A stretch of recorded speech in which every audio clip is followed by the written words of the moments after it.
적응이 아직까지 안 돼가지고 이렇게 해서 이렇게 가면 되나? 짠, 가자. 자, 오늘은 이제 자료화의 과정의 이해부터 들어갑니다. 중간중간 심심하시거나 지루하시거나 하시면은 뒤통수를 살짝 긁어주세요. 방송으로 들으시는 분은 방법이 없어요. 그냥 들으셔야 돼요. 네, 우리 방송으로 안 듣고 이 자리에 계신 선생님들은 중간에 제가 너무 진지해지는 진지충이 되고 그래요. 지금처럼. 그러면 너무 지루하고 힘들잖아요. 그럼 뒤통수를 살짝 긁어주시면 제가 모드를 강연 모드에서 재롱 모드로 전환을 할 테니까 그때는 아웃하고요. 죄송합니다. 우리 방송으로 보시는 분을 볼 수가 없어요. 자, 달립니다. 이거는요, 남비쿼라족이에요. 이 남비쿼라족은 여러분들 굉장히 잘 아시는 그 구조주의 인류학자 중에 레비스트로스라고 하는 분이 계세요. 인류학자, 그 1960년대, 50년대 인류학자의 양대 산맥이신데, 한 분은 버마 쪽에 가 계셨고, 한 분은 아마존 쪽에 많이 가 계셨는데, 바로 아마존에 가 계셨던 분입니다. 이분이 이제 아마존에 있는 이 부족들을 좀 공부를 많이 했어요. 근데 그 중에 되게 재밌는 부족이 하나 있었는데, 남비쿼라족이라고 하는 이 족속입니다. 보셔도 알겠지만 굉장히 순하게 생겼죠. 특히 이분 보시기에 어떠세요? 무섭게 생겼어요? 뭘 꼽기는 했는데 코에다가. 이 뒤에 계시는 분은 또 어떨까요? 이분들이 회의를 해요. 회의를 하는데 우리나라도 지금 회의를 여러 차례 하고 있어요. 주민들이.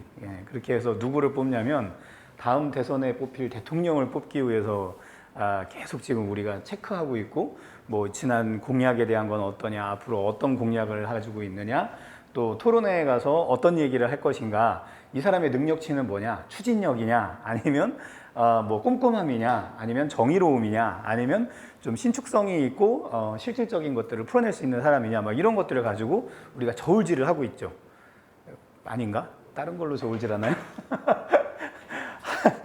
하도 여기저기 흠결을 서로 논하다 보니까 그런 것보다는 주로 흠결을 위주로 우리는 그 후보를 가지고 평가를 하는데, 남비쿼라족은 족장을 뽑을 때 어떤 걸로 뽑는지 아세요?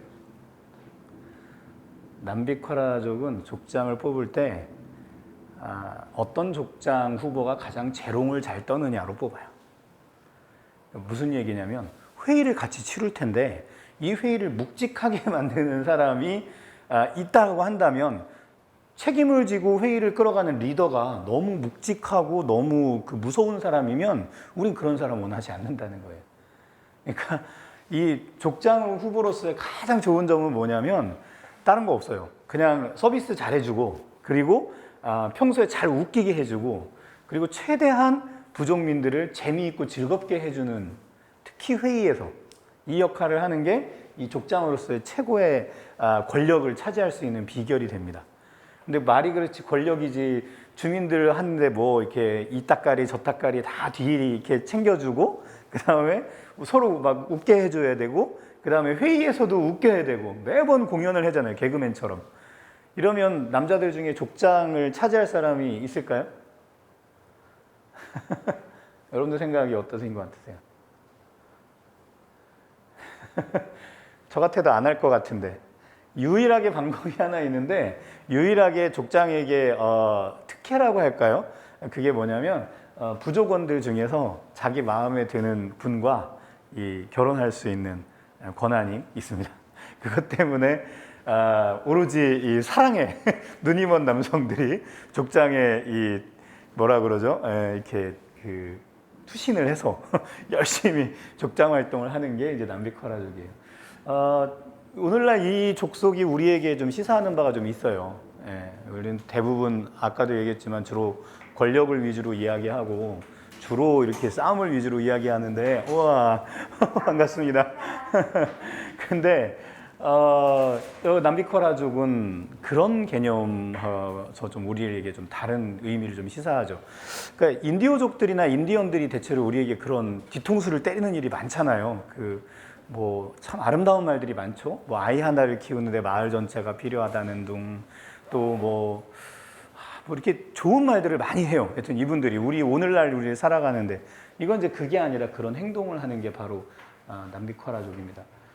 레비스트로스가 남비쿼라족에게 갔어요. 그리고 나서 남비쿼라족에게 가가지고 막 이렇게 그 행동하는 걸 기록을 했어요. 레비스트로스가. 근데 남비쿼라족은 우리 현생 인류로 친다면 지금 현재 우리 정도의 그로 본다면 우리의 발달 상황으로 본다면 대략 한 15,000년 전, 2만 년 전에 우리의 모습이라고 얘기해요. 근데 이 사람들이 그러면 문자가 없어요. 그런데 이렇게 옆에서 막 누가 적고 있으니까 남비쿼라족도 마치 문자가 있는 듯이 자기도 뭘 적는 거예요. 그리고 나서 우리가 이제 문자에서 보고 나면 읽을 거 아니에요. 그러니까 남비쿼라족도 자기가 적은 걸 가지고 막 읽더라는 거예요. 실제로 읽었을까요? 흉내였어요, 흉내. 예, 실제로 못 읽어요. 근데 단지 어떻게 합니까?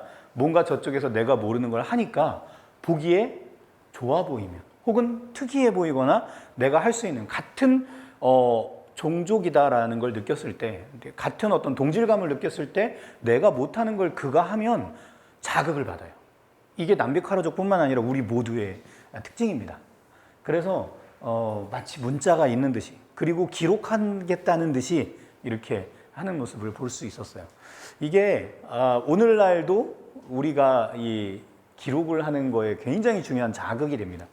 특히 옆 동네에서 마을신문 만들면 우리 동네에서도 하고 싶고, 옆 동네에서 조그만 책자라도 하나 만들면 우리도 하고 싶고, 이게 이제 인지상정입니다. 그러다 보니까 이런 일들이 이제 생기는 거죠. 자, 그러려면 결국은 이제 자료화가 필요하죠. 자료화가 필요한데, 어떻게 이 자료로 우리가 풀어낼 수 있을까? 이게 이제 오늘 이야기의 핵심이 될 것 같습니다. 요거는요, 서울시에서 마을 아카이브라고 이야기해서 마을의 기록들을 가지고 어떻게 이제 어떤 절차에 의해서 기록할 거냐에 대한 걸 도표로 만든 거예요. 그냥 간단하게 볼게요. 보통 일반적으로 마을 아카이브를 만드는 주체는 주민이거나 조직이거나 관공서거나 언론사예요. 대체로 1980년대 후반부터 우리나라에 풀뿌리 언론사들이 굉장히 많이 생겨났어요. 초창기 1세대 풀뿌리 운동을 했던 곳들이 옥천이나 홍성이나 이런 곳들이 먼저 시작을 했는데, 그런 데들이 이렇게 신문을, 지역 이름을 단 신문들을 만들기 시작합니다. 그러니까 우리가 알고 있던 대규모 큰 일간지에서 주로 대선 후보 위주의 이야기를 하고 주로 국가 전체의 이야기를 하고 큼지막한 것만 이야기할 때 소소한 우리 옆 동네 사람들의 이야기나 이런 것들을 풀어낼 수 있는 신문이 없었던 거죠. 근데 그때 우리가 알고 있는 민주화 열풍과 더불어서 80년대 후반부터 이 1세대의 지역신문 운동이 일어나는데, 그 당시에 만들어진 이 언론사들이 이제 주민들이 결합해서 지역단체와 같이 만들어진 언론사들인데, 굉장히 많은 역할들을 해요. 지금까지도 하고 있고요. 이게 저희 같은 사람들에게 정말 도움이 되는 게 뭐냐면, 어떤 특정한 지역에 가서 그 지역을 공부를 하고 싶을 때 그 동네 사람도 마찬가지인데 그 신문사가 홈페이지에 그 아카이브를 올린 게 되게 많아요. 그러니까 지난 시간에 우리가 문헌조사 관련된 공부를 했나요? 안 했나요? 인터뷰만 공부했나? 예, 오늘 하게 될지도 모르겠는데, 지역에서 문헌조사를 하면 문화원 문헌 같은 거나 이런 것만 먼저 보시잖아요. 근데 사실 굉장히 중요한 게 뉴스 라이브러리 같은 거예요. 그래서 여러분들이 제일 보기 편한 게 세종이라고 검색하시면은 안 나와요. 예, 이 지역을 우리가 공부하겠다 하고 하면 뭘로 검색을 해야겠죠? 옛날 거면? 그렇죠. 예, 그래서 옛날 연기군이라고 하거나 무슨 면 이렇게 면 단위로, 그리고 없어진 면들이 있을 겁니다. 동으로 바뀐. 그 이전에 동 이전에 없어진 면 단위의 이름을 키워드로 넣어서 네이버라든지 조선일보가 따로 떨어져 있었는데 지금 네이버에 또 합쳐져서 같이 검색이 돼요. 그래서 뉴스 라이브러리에 가셔가지고 거기 이름을 검색하시면 우리 동네에 과거에 무슨 일이 있었는지가 생각보다 건질만한 게 많이 나와요. 그래서 그런 걸 좀 활용을 많이 하시면 좋고요. 그런 것과 관련된 내용들이 또 여기 있습니다. 그래서 언론사의 역할이 굉장히 중요해요. 그래서 우리 지역 안에 그렇게 1세대 풀뿌리 언론이 있었다라고 본다면 그것들을 우리가 검색해가지고 지역의 이야기로 아카이브를 풀어내는데 큰 도움이 됩니다. 자, 어쨌든 이런 사람들이 기록을 만들고 기록을 남기고 그리고 수집을 해서 모아놔요. 모아놓은 거는 그냥 모아놓기만 하는 게 아니죠. 당연히 정리를 해야 되겠죠. 그래서 정리해서 분류하고 기술적으로 평가하고 또 배치하고 배치된 것들을 보존합니다. 이거를 이제 DB화라고 하죠. 보통 흔히 데이터베이스화 한다고 하는데 그렇게 한 것들을 어떻게 활용할 것이냐. 오늘은 이제 활용까지도 배울 거예요. 그래서 빠른 속도로 이걸 쭉 진행을 하겠습니다. 그래서 보통 활용할 때 보면 가장 대표적인 게 이제 전시하는 거. 옛날 거 이런 거 있었다 하고 이렇게 공간상으로 보여주는 건데 요즘은 이제 코로나 상황이 많기 때문에 온라인으로도 많이 보여주고 있죠. 그 다음에 책자, 그리고 홍보물. 홍보물은 이 옛날 자료 같은 것들을 위주로 해서 그 특정한 어떤 이벤트 같은 걸 만드시거나 할 때 홍보들을 많이 응용을 해서 잘 활용을 해요. 특히 옛날 옛적에 사진 한 장, 특이한 거 한 장 있으면 우리 동네에 그걸 바탕으로 해서 아예 이벤트를 꾸미거나 뭐 문화 행사를 만들거나 이러기도 하죠. 그리고 콘텐츠를 개발합니다. 그걸 가지고 다시 이런 사람들이 활용을 하게 됩니다. 그래서 결국은 이제 획득, 관리, 활용이라고 하는 이 세 가지의 이 자료를 뭐라고 그러죠? 절차를 통해서 우리가 이제 기록물들을 만들어 간다라고 보시면 될 것 같습니다. 조사하는 거는요, 이런 형식을 취해요. 처음에 문헌조사부터 해야죠. 문헌조사 지난번에 안 했나? 우리 이번 주에 하나요? 지난주에 했죠. 문헌조사 관련된 사이트 조금 알려드리고, 아카이브도 제가 아마 그 뉴스 라이브러리도 알려드렸던 것 같은데, 아니었나? 맞는 것 같아요. 뭐 있네요, 여기. 그게 이제 문헌조사입니다. 그리고 나서 설문조사가 있죠. 설문조사도 지난주에 조금 하지 않았나요? 네이버 폼이라든지 구글에 알고 계신 구글 폼 이런 걸 검색하셔가지고 그 안에 있는 유형별 설문조사를 우리가 내 뜻에 맞게끔 이렇게 바꾸시면 됩니다. 그렇게 해서 설문조사를 하기도 하고 또 직접 찾아가서 하기도 하죠. 옛날에는 이제 다 직접 찾아가서 했지만 지금은 이런 그 폼들이 워낙 좋은 게 많이 나와서 아니면 뭐 단순한 카톡방 같은 데서 우리가 설문조사를 할 수도 있고 또 어디서도 되냐면요. 그 온라인 회의하는 그 툴들이 있잖아요. 뭐 이름 다 얘기했으니까 편하게 할게요. 뭐 웬만한 온라인 툴들 뭐 제일 대표적인 게 줌 같은 거죠. 줌에서도 설문조사 기능이 있어요. 그러니까 그 하시다가 중간에 이렇게 강의하시거나 여러분들이 모여가지고 회의하다 말고 우리 뭐 투표할까? 그러면 그거 아니다 그냥 곧바로 선택하셔가지고 할 수 있게끔 그냥 만들어서 던져주면 거기 안에 참석한 사람들이 선택하면 바로 설문이 이루어집니다. 그 다음에 심층 인터뷰 지난 시간에 역시 한 거예요. 요거는 이제 다른 사람을 어떻게 만날 거냐. 지난 시간에 심층 인터뷰 얘기한 거 잠깐 복습해 본다면 일단 처음에 만날 때 어떻게 합니까? 마주 볼 때 얼굴 모두 딱 보자마자 막 가깝게 다가가가지고 마주보고 하라고 얘기하지 않았죠? 반드시 90도에서 120도 이렇게 해서 비스듬하게 바라봐라. 이렇게 서로 막 마주보면 부담을 느낀다. 뭐 이런 이야기부터 해서 서로 물리적으로 교차하지 않을 수 있을 정도의 거리. 손으로 때리면 맞으면 안 되잖아요. 옛날에 그게 우리가 알고 있는 그 가장 그 심리적인 그 있어요. 그게. 그래서 1.2m 정도 떨어져 있는 상태에서 뭐 해라. 뭐 이런 이야기를 제가 많이 했던 것 같아요. 자, 그리고 나면 심층 인터뷰가 끝나고 나면 이제 커뮤니티 매핑 같은 것들을 합니다. 이 커뮤니티 매핑은 꼭 하라는 건 아닌데 요걸 하게 되면 뭐가 있냐면 장소성에 우리가 알고 있는 그 이벤트성이나 시간성, 그 인간성들이 장소성에 이렇게 들어가지면서 공간에 대한 감각이 생겨요, 우리가. 이렇게 지도 안에다가 표시하는 거예요. 그렇게 할 경우에 훨씬 더 이 조사를 할 때 좀 좋습니다. 그 다음에 또 하나가 이제 워크샵이 있죠. 워크샵은 모아놓고 여쭙는 거죠. 그래서 워크샵을 할 때 일반적으로 뭐 FGI라고 하는 형태를 많이 활용하기도 합니다. 그 FGI는 집단 명목조사법 뭐 이렇게 표현해야 될까요? 원래는 포커스 그룹 인터뷰라고 하는데 그런 거 하고요. 그 다음에 상주조사가 있습니다. 이게 이제 우리가 제일 강한 거죠. 왜냐면 우리 마을 조사하면 나는 항상 마을에 상주하고 있으니까.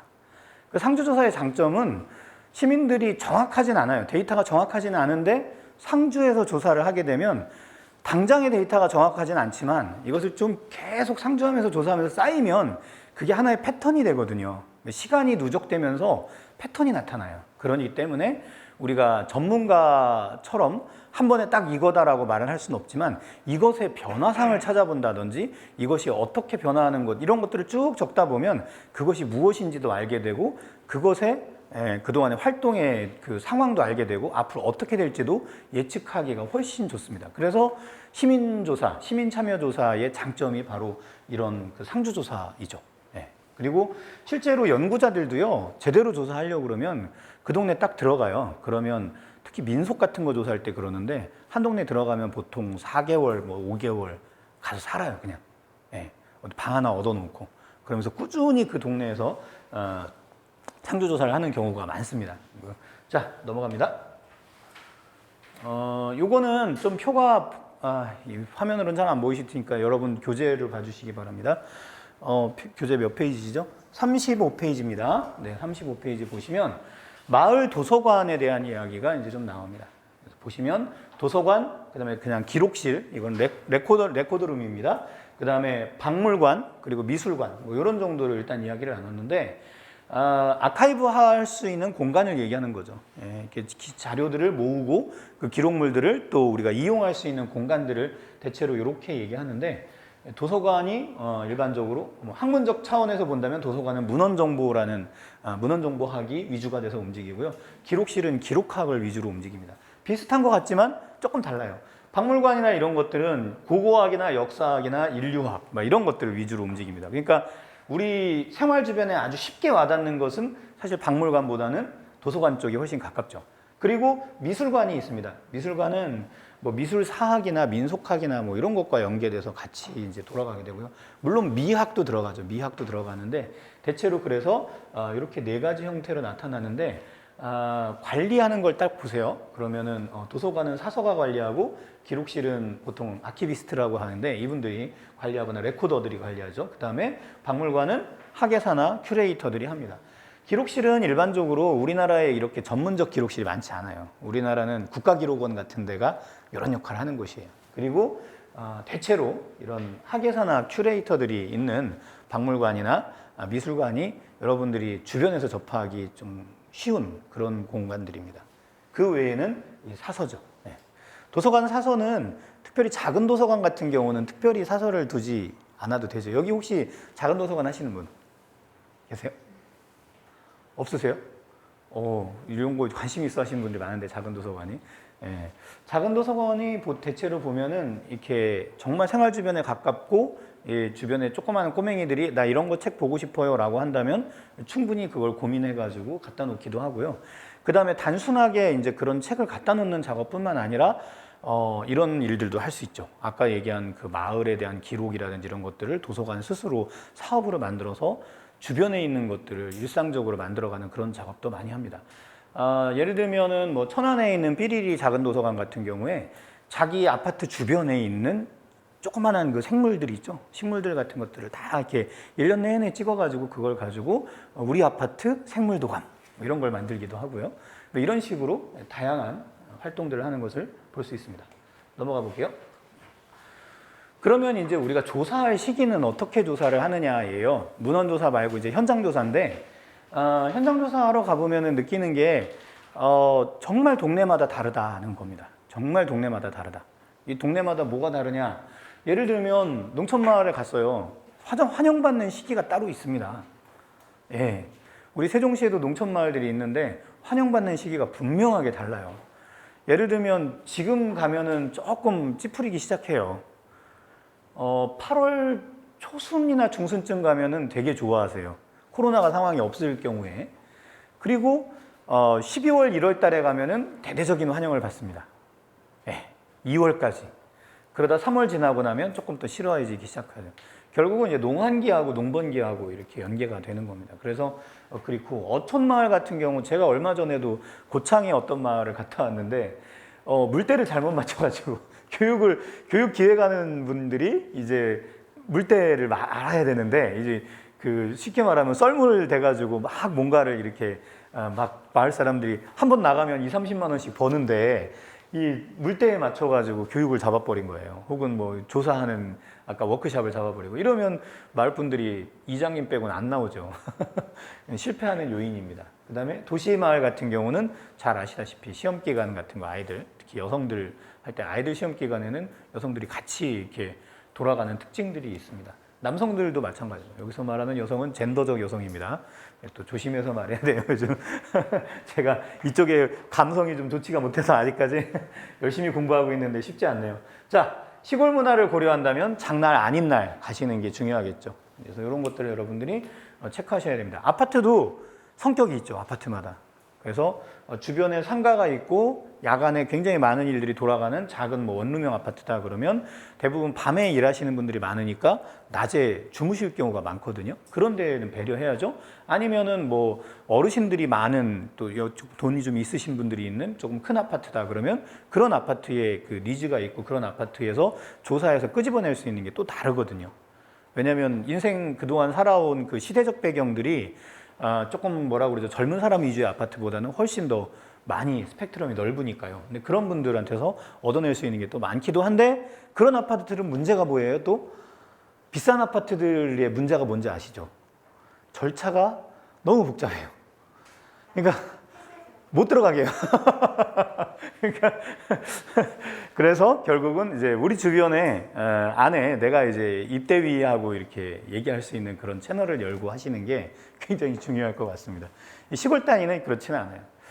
전 좀 바람직해 보이지는 않아요. 예, 저는 그런 비싼 아파트에 안 삽니다. 자, 이런 문매 맞을라. 넘어갑니다. 네, 자. 이제 자료화의 계획을 좀 짜셔야 돼요. 자료화의 계획을 짜셔야 하고요. 어떻게 이제 동네 자료화를 할 거냐라는 거죠. 그래서 어떤 걸 자료화할 거냐, 그리고 뭐 어느 시기에 할 거냐, 주로 대상은 누구로 할 거냐, 그리고 조사자는 범위를 어느 정도까지 할 거냐, 조사 방법을 그냥 우리만 전문가들 몇 명이서만 할 거냐, 아니면 동네 사람들이 같이 참여해서 막 뭔가 우글우글우글 할 수 있는 그런 걸 할 거냐, 뭐 이런 것들에 대한 계획을 이제 짜야 되고요. 특히 이제 중요한 게 고유성이죠. 지역이 가지고 있는 그 고유성을 아까 문헌조사 같은 걸 미리 하는 이유가 있죠.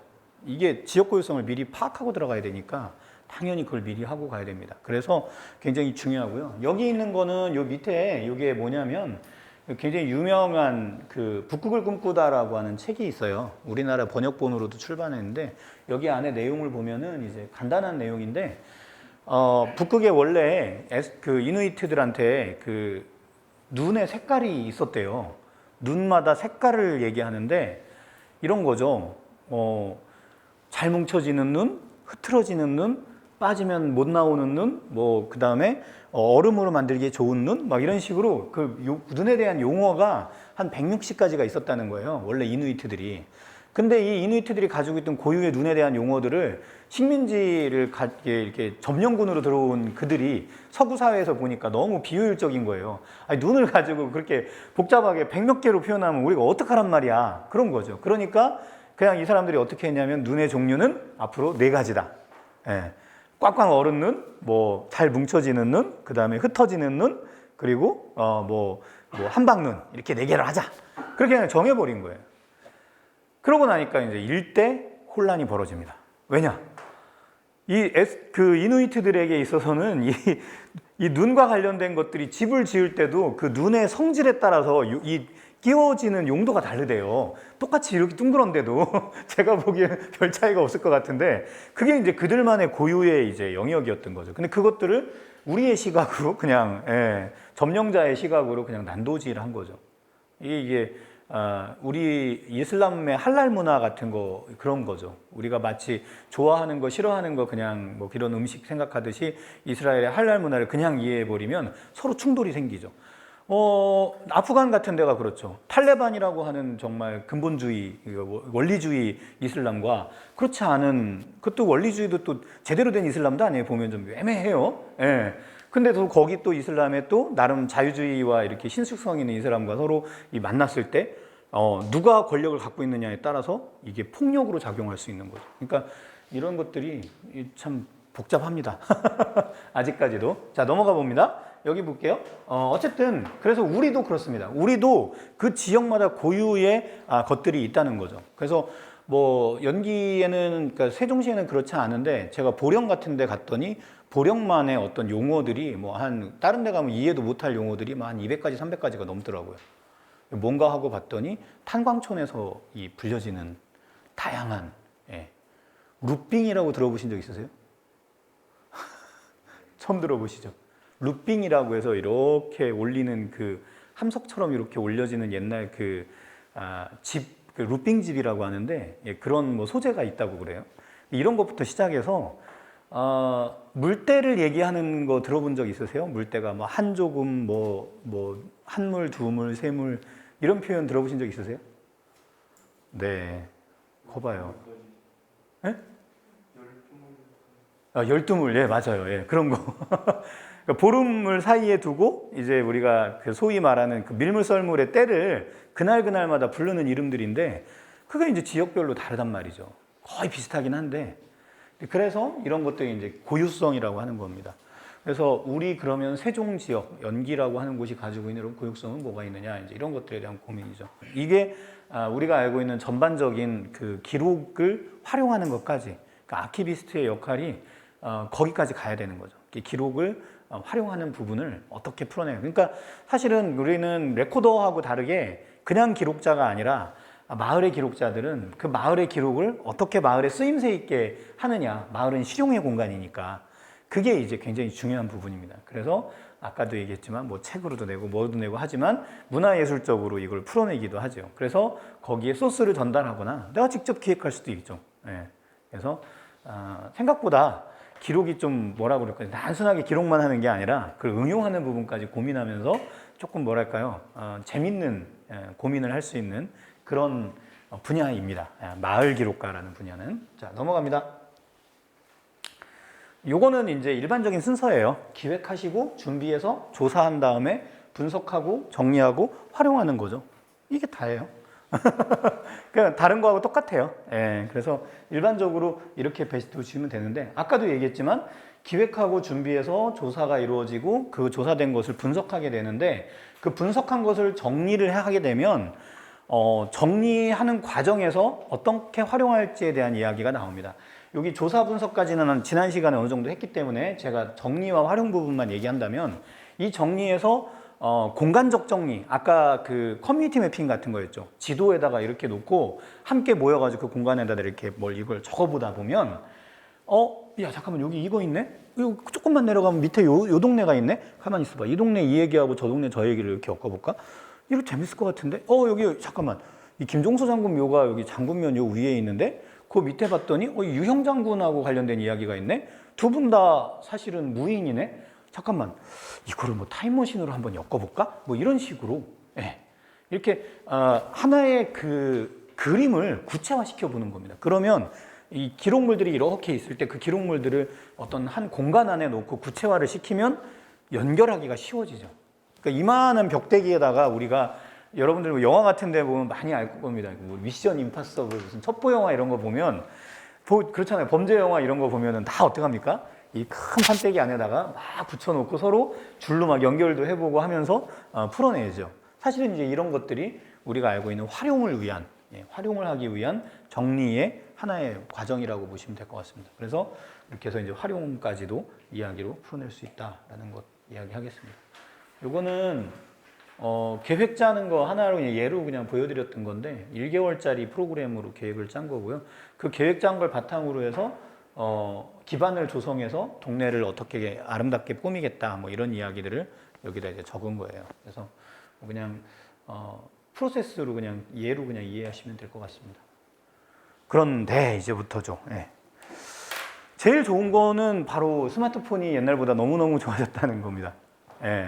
그래서 20년 전에 우리가 그 기록할 때와 지금 기록할 때는 정말 많이 다르죠. 기록의 방식이나 형태가 정말 다릅니다.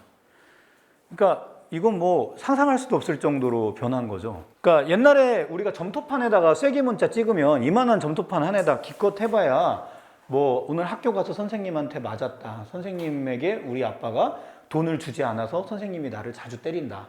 그러니 우리 아빠에게 얘기해서 선생님께 우리도 돈을 좀 주라고 해야 되겠다라는 말이 언제? 기원전 예, 5천 년 전에 수메르 지방의 쐐기 문자를 우리가 분석하니까 그 글이 나와요. 예, 그때도 촌지가 있었던 거죠. 실제예요. 실제 있었던 실화입니다. 실화. 예. 그런데 그 내용이 이따시만한 점토판에 그 짧은 줄이 잔뜩 쓰여 있는 거예요. 그러니까 이 점토판 하나에 우리가 쓰여져 있을 수 있는 그 글의 한계가 명확하죠. 파피루스 마찬가지죠. 그런데 언제? 예, 역사적인 일이 벌어졌죠. 이 페르시아라고 하는 나라가 무너졌어요. 사산조 페르시아가 무너지고 이슬람이라고 하는 애들이 그 위쪽으로 사라센 제국을 만들면서 이 유럽에 아까 자꾸 이슬람 얘기하네. 그쪽 애들이 이제 이 탈라스라고 하는 곳으로 이제 치고 들어옵니다. 당나라는 당나라대로 막 고구려 치고 이겼어요. 힘이 세졌어요. 그래가지고 서로 어디서 아까 얘기한 탈라스 전투라고 하는 곳에서 둘이 부딪힙니다. 동서양이 처음으로 전쟁을 벌인 거예요. 엄청난 전쟁을 벌였어요. 거기서 장군이 됐던 분이 누구냐면 고선지 장군이에요. 이 고선지가 고시예요. 어느 나라였을까요? 고구려예요, 고구려. 예, 고구려 출신의 고선지 장군이 당나라의 최고 책임자였어요. 근데 안타깝게도 싸웠는데 졌어요. 문제는 거기서 3만 명이 넘는 이 군사들이 포로로 잡혀가요, 이슬람으로. 이때 뭐가 전파되겠어요? 여러분들이 잘 알고 있는 동양의 그 당시 기가 막힌 기술들이 있었죠? 예. 그 기술 중에 제지 기술이 드디어 이슬람 사회에 전파가 됩니다. 그때 이슬람에 무슨 일이 있었냐면요. 원래 이슬람 이전에 이 알렉산더 대왕이 이슬람 지역까지 다 점령을 했잖아요. 알렉산더는 원래 마케도니아, 그리스 사람이잖아요. 그리고 나서 알렉산더의 이제 그 부장이었던 장군들 4명이서 알렉산더 아들한테 물려주지 않고 나라를 4명이 찢어먹어요. 알렉산더가 일찍 죽으니까. 그 중에 톨레미라고 하는 장군이 원래 카산더나 리스마커스나 셀리우코스는 이제 따로따로 이쪽에 있고 톨레미라고 하는 사람이 이집트를 차지해요. 그 프톨레미가 차지한 이집트 왕조가 그 알렉산드리아라고 하는 곳을 이집트에다 세우고 그 톨레미 왕조가 거기다 엄청나게 큰 도서관을 만들어요. 이 기록의 변화입니다. 이게 요즘 굉장히 중요한 건데 우리 상식으로 배워두시면 좋아요. 그래서 거기다가 엄청나게 많은 그 그리스 왕조니까 그리스 시대에 축적되어 있던 모든 자연과학적 지식, 철학적 지식들을 거기다 다 축적해 놓은 거예요. 그거가 또 정치 권력이 바뀌면서 이슬람한테로 넘어가요. 아까 얘기한 그 아바스라고 하는 왕조인데 그 왕조 때 그게 바그다드로 가게 됩니다. 거기에다가 똑같이 도서관을 크게 세워요. 이게 이제 배운 거예요, 이 사람들이. 그래서 그 안에다가 자료를 저장하는데 아까 무슨 일이 있었다고 그랬죠? 아바스 왕조가 부딪혔다고 그랬죠? 당나라하고. 그러면서 제지 기술이 들어가 버리니까 이 스마트폰이 우리에게 들어온 것처럼 저장할 수 있는 용량이 갑자기 엄청나게 늘어난 거예요. 그러니까 거기에 더해서 이슬람이 원래부터 강했던 수학이나 수산, 산학 같은 게 발달해 있잖아요. 천문학 같은 거 이슬람이 발달해 있거든요. 그런 것들까지 합쳐지면서 최고의 기술이 그 안에서 집적이 됩니다. 그랬다가 그게 얘네들이 이베리아 반도, 우리가 레콘키스타라고 하는데 저쪽에 있는 그 포르투갈 일대나 우리 스페인 쪽에 있던 그쪽에도 그 기술이 다 전파가 돼요. 그랬던 사람들이 나중에 유럽이 그걸 차지하게 되니까 이 스페인이나 이쪽에 있던 그 제지 기술과 그 지식이 어디로 전파돼요? 유럽 사회로 전파되는 거예요. 이걸 바탕으로 뭐가 나오냐면 여러분들이 잘 아는 구텐베르크의 성경 인쇄가 나오는 겁니다. 그렇게 되니까 나중에 뭐가 돼요? 예, 일반 사람들이 성경을 읽을 수 있게 됐잖아요. 그러니까 이 종교개혁이 일어난 거죠. 르네상스가 이루어질 수 있었던 거. 그 배경이 뭐예요? 아까 얘기한 제지기술의 발달, 그러니까 저장기술의 발달인 거예요. 우리가 동양사회가 서양사회로 전파해준 굉장히 중요한 기술이었죠. 물론 그 당시에 서양의 또 이게들이 이제 망했던 페르시아 사람들이 우리나라에 경주 지방으로 와가지고 신라의 전투력이나 이런 것들을 굉장히 증가시켜서 삼국통일의 위협을 신라가 만들 때 그 페르시아의 전투 기술이나 이런 것들이 큰 역할을 했다는 그런 이야기도 있고 그래요. 근데 일단 최근에 이게 너무 많이 발견이 되고 이 역사학이나 이런 쪽도 굉장히 많이 이렇게 발달을 해요. 왜 그러냐면 자료가 축적돼서 그래요. 이게 많이 모이고 그것들이 4차 산업혁명 시대에 빅데이터로 쌓여가지고 서로 초연결이 되는 거예요. 그러니까 그걸 가지고 우리가 계속 스토리텔링을 할 수 있어요, 지금은. 그러니까 넘쳐나는 게 어디예요? 유튜브 같은 데 가시면 여러분들이 알고 있는 그런 정보들에 또 새로운 정보들이 막 더해져서 엄청나게 많은 이야기로 전파되는 모습을 우리가 볼 수 있습니다. 이게 오늘날 4차 산업혁명 시대의 기록의 힘이죠.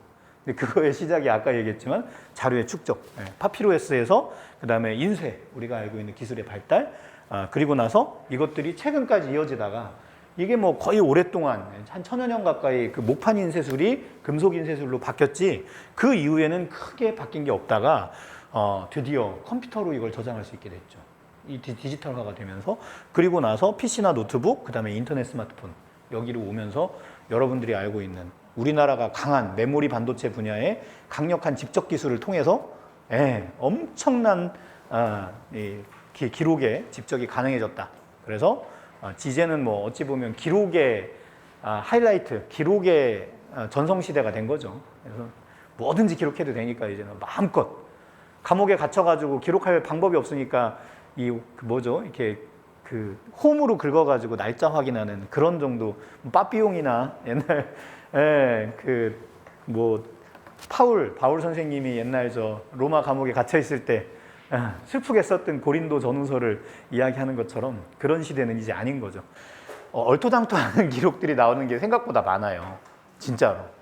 예를 들면 제가 원래 청양군하고 좀 관련돼서 요즘 저 학술대회가 하나 있어가지고 쓰는 게 있는데 데이터를 보는데 그 관광공사 쪽에서 이제 그 방문객 수 추정하는 게 있어요. 이 개수기가 있습니다. 그러니까 유명 관광지가 있으면 그 관광지 입구에 개수기가 있어서 사람이 들어갔다 나오면은 1회 방문으로 치여가지고 그거를 이제 데이터를 합치는 게 있어요. 자, 그러면 청양에 가면은 여러분들 잘 아시는 데가 출렁다리라고 있어요. 출렁다리가 보통 연간 한 60만 명, 50만 명 이렇게 다녀갔었어요. 그런데 요 옆에 가면 줄무덤이라고 있어요. 화성이라고 하는 곳인데 천주교의 성지예요.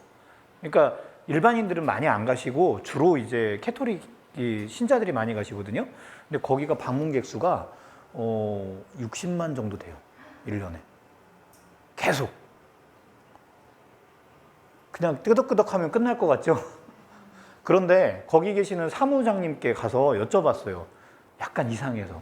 이거 60만 명인데 저 예약하고 오시는 분들하고 관광버스 여기 확인하실 수 있으니까 거긴 다 적혀 있거든요. 그래서 거기 일반인으로 이렇게 가는 분이 많지가 않아요. 그러니까 관광버스 숫자가 얼마냐 그랬더니 많기는 많아요. 1년에 15,000에서 2만 명 정도가 옵니다 라고 하는 거예요. 근데 개수기에 얼마가 찍혀요? 뭔가 문제가 있는 거죠.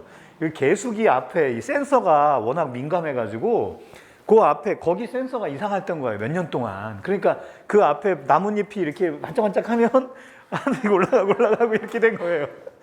그러니까 그러면 그걸 기본 자료로 해가지고 연구하는 사람들이 다 이 데이터를 만들어내는데 그러니까 이제 무슨 일이 생기느냐, 이쪽에 왜 이렇게 많이 방문객이 오는데 아무런 관광 정책이 없느냐, 이런 식으로 어떻게 할 거냐 막 깠죠. 그랬다가 보니까 그렇게 되니까 제가 할 말이 없잖아요. 이게 뭐냐, 바로 이런 거예요. 교차 비교 같은 게 필요하다는 거죠. 그래서 데이터를 우리가 만들어냈다고 해서 동네 할머니가 분명히 그랬어요. 10년 전에 호랑이가 나왔다고. 그 할머니 얘기만 들으면 안 되잖아요. 그래서 FGI를 한다고 그랬잖아요. 이렇게 모이면 개인적으로도 여쭤보지만 개인적으로 여쭈고 나서 전체가 자 10년 전에 여기 호랑이가 나왔다고 하는데요. 그때 얘기 좀 해주세요. 이렇게 자연스럽게 던져주는 거죠. 그러면 누가 그랬대야? 글쎄요. 그랬더니 전이가 그랬구먼. 아이고 또 그랬까? 또 거짓말 쳤어. 또 거짓말. 이렇게 이제 하는 거죠. 그게 무슨 얘기냐면 평소에 이제 좀 뭔가 문제가 있다라는 거를 판단할 수 있는 그런 비교하는 겁니다. 예를 들면 이제 그 당시에 빚이 이제 그 시기별로 보면은 이제 공공의 빚 그 이자율 같은 게 있어요. 그러니까 대충 그 시대가 어느 시대인지 우리가 알고 있는 거예요. 그런데 얼토당토하는 게 훅 나와가지고 거기서 이야기로 펼쳐지면 이게 우리가 알고 있는 역사적인 사실이나 사료의 객관성에 비춰봤을 때 좀 얘기가 너무 안 맞는 거죠. 대체로 그런 게 어디가 많냐면 민담이나 설화가 그런 게 많죠. 당연히 역사적 사료로서의 가치는 떨어져요. 그냥 우스갯소리로 갖고 가야지 그때 돈으로 뭐 공양미 300석을 줬다 뭐 이런 얘기들은 그냥 소설로 가야 되는 거예요. 공양미 300석이요. 300석이면은 가만히로 치면 600가마예요. 사람 목숨 가지고 더군다나 여자의 그 당시에 10몇 살짜리 하나 죽이는 거 그 정도 가지고요. 죄송한 얘기지만 그때 인권국가가 아니었어요. 우리가. 그렇게 생각해버리면 안 맞는 말이에요. 왜냐? 정조 임금님을 독살하려고 했던 사람이 있었어요. 잡혔거든요. 아시죠? 지붕 위에 있다가 걸린 사람이 있어요. 정조 임금님을 독살하려고. 그 당시에 소 한 마리 값이 15냥이었어요. 오늘날로 치면 얼마 정도 되냐면 대략 한 700만 원에서 1000만 원 정도 보시면 돼요. 자, 좋아요. 정조 임금님을 독살하려고 했던 킬러가 그 킬러에게 의뢰를 했던 삐리리 정치 세력이 누군지는 밝혀지지 않았지만 그 얼마를 주어서 수주했을까요? 맞춰보세요. 네? 너무 딱 정답을 말씀해 주시니까 참 임금님 목숨을 끊으러 가는데 세상에 이게 15냥 임금님 목숨을 끊으러 가라고 그러면 그렇다니까요. 예. 그게 이제 그런데 공양미 300석? 야, 이거 아니죠. 그러니까 어찌 보면은 이제 그 객관적인 자료가 필요할 때는 이렇게 비교하시는 게 좋고, 아까 얘기한 대로 설화나 그런 것들은 이제 물론 그런 방식으로 접근하는 게 맞죠. 어쨌든 반드시 타 문헌들과 교차 비교를 하거나 전문가로부터 자문을 얻는 것이 필요하다는 겁니다. 마을 아카이브라고 하더라도 엄연히 아카이브거든요. 그래서 반드시 그런 필요가 있습니다. 자, 이건 뭐냐고요? 반드시 적어야 된다는 거죠. 그러니까 적었느냐 안 적었느냐 차이는요 엄청나요. 왜냐면 우리 기억이라는 게 워낙 한계가 있다 보니까, 그래서 적자만이 살아남을 수 있다. 그래서 적자 생존이라고 하죠. 반드시 적으셔야 합니다. 네. 아무도 안 웃으시는 걸 보니 실패했습니다. 넘어가겠습니다. 나름 신경 써서 이렇게 예쁘게 적었는데 부위별로 네. 아쉽네요. 요즘 유머 코드가 자꾸 떨어져서 이 은퇴를 해야 되나? 자, 넘어갑니다. 아이고, 빨리 가자. 자, 그 다음으로 이제 적어야 그러면 된다고 하는데, 그러면 글을 어떻게 쓸 거냐는 거죠. 예, 어떻게 쓸 거냐. 이 부분은 사실 저보다는 우리 선생님이 더 전문가신데, 아쉽게도 오늘은 제가 그냥 풀어드릴게요. 혹시나 중간에 보충하시고 싶거나 하신 말씀 있으시면 해주시면 좋을 것 같아요. 사실은 제가 기록가로서 특히 글 쓰는 분야에 너무 취약해서 글을 진짜 못 써요, 저는. 그래서 어쨌든 넘어가도록 하겠습니다. 글 쓰는 거는요, 기본적으로는 글감을 찾는 게 첫 번째죠. 이거는 뭐냐고요? 아까 조사할 때 테마를 잡는 거하고 똑같은 거죠. 그래서 어떻게 무엇을 조사하러 갈 거냐. 물론 조사하다 보면 다른 게 걸리기도 해요. 그러니까 아까 말씀하신 지역의 민담이라든지 뭐 이야기라든지 이런 것도 있지만, 의외로 또 재밌는 게 지역의 노래거든요. 제가 한번 살짝 하나 불러볼까요? 이거는 민요가 아니라 뭐 전통적인 것도 아니에요. 그냥 할머니들 사이에 흔히 불리는 이야기인데 한번 살짝 불러볼게요. 시아버지인지 지것인지 죽었으면 했더니 왕골자리 떨어지니 생각난다. 시어머니인지 지것인지 죽었으면 했더니 무서운 말이죠. 보리방아 물 버누니 생각난다. 뭐 이런 노래가 있어요. 윤가마 땡가마 치사떡 먹게 뭐 이런 노래도 있고요. 막 되게 재밌는 노래들이 많아요. 자, 시아버지인지 지것인지, 시아버지 뭔지 모르겠는데 시아버님을 막 그렇게 불러요. 그러면서 죽었으면 좋아 죽었는데 뭐라고요? 왕골 자리가 떨어지니까 돌아가시고 났는데 왕골 자리 이제 다 떨어져 가지고 새로 짜야 되는데 시아버지가 안 계시니까 이제 생각난다는 얘기예요. 시어머니인지 지것인지 죽었으면 좋아 죽겠는데 어때요? 보리방아는 방아를 2번 찌거든요. 젖은 방아로 1번 찌고 마른 방아로 1번 쪄요. 그래 일반적인 우리가 벼를 이렇게 하는 방아가 조금 달라요. 보리방아가. 손이 2번 가는 거죠.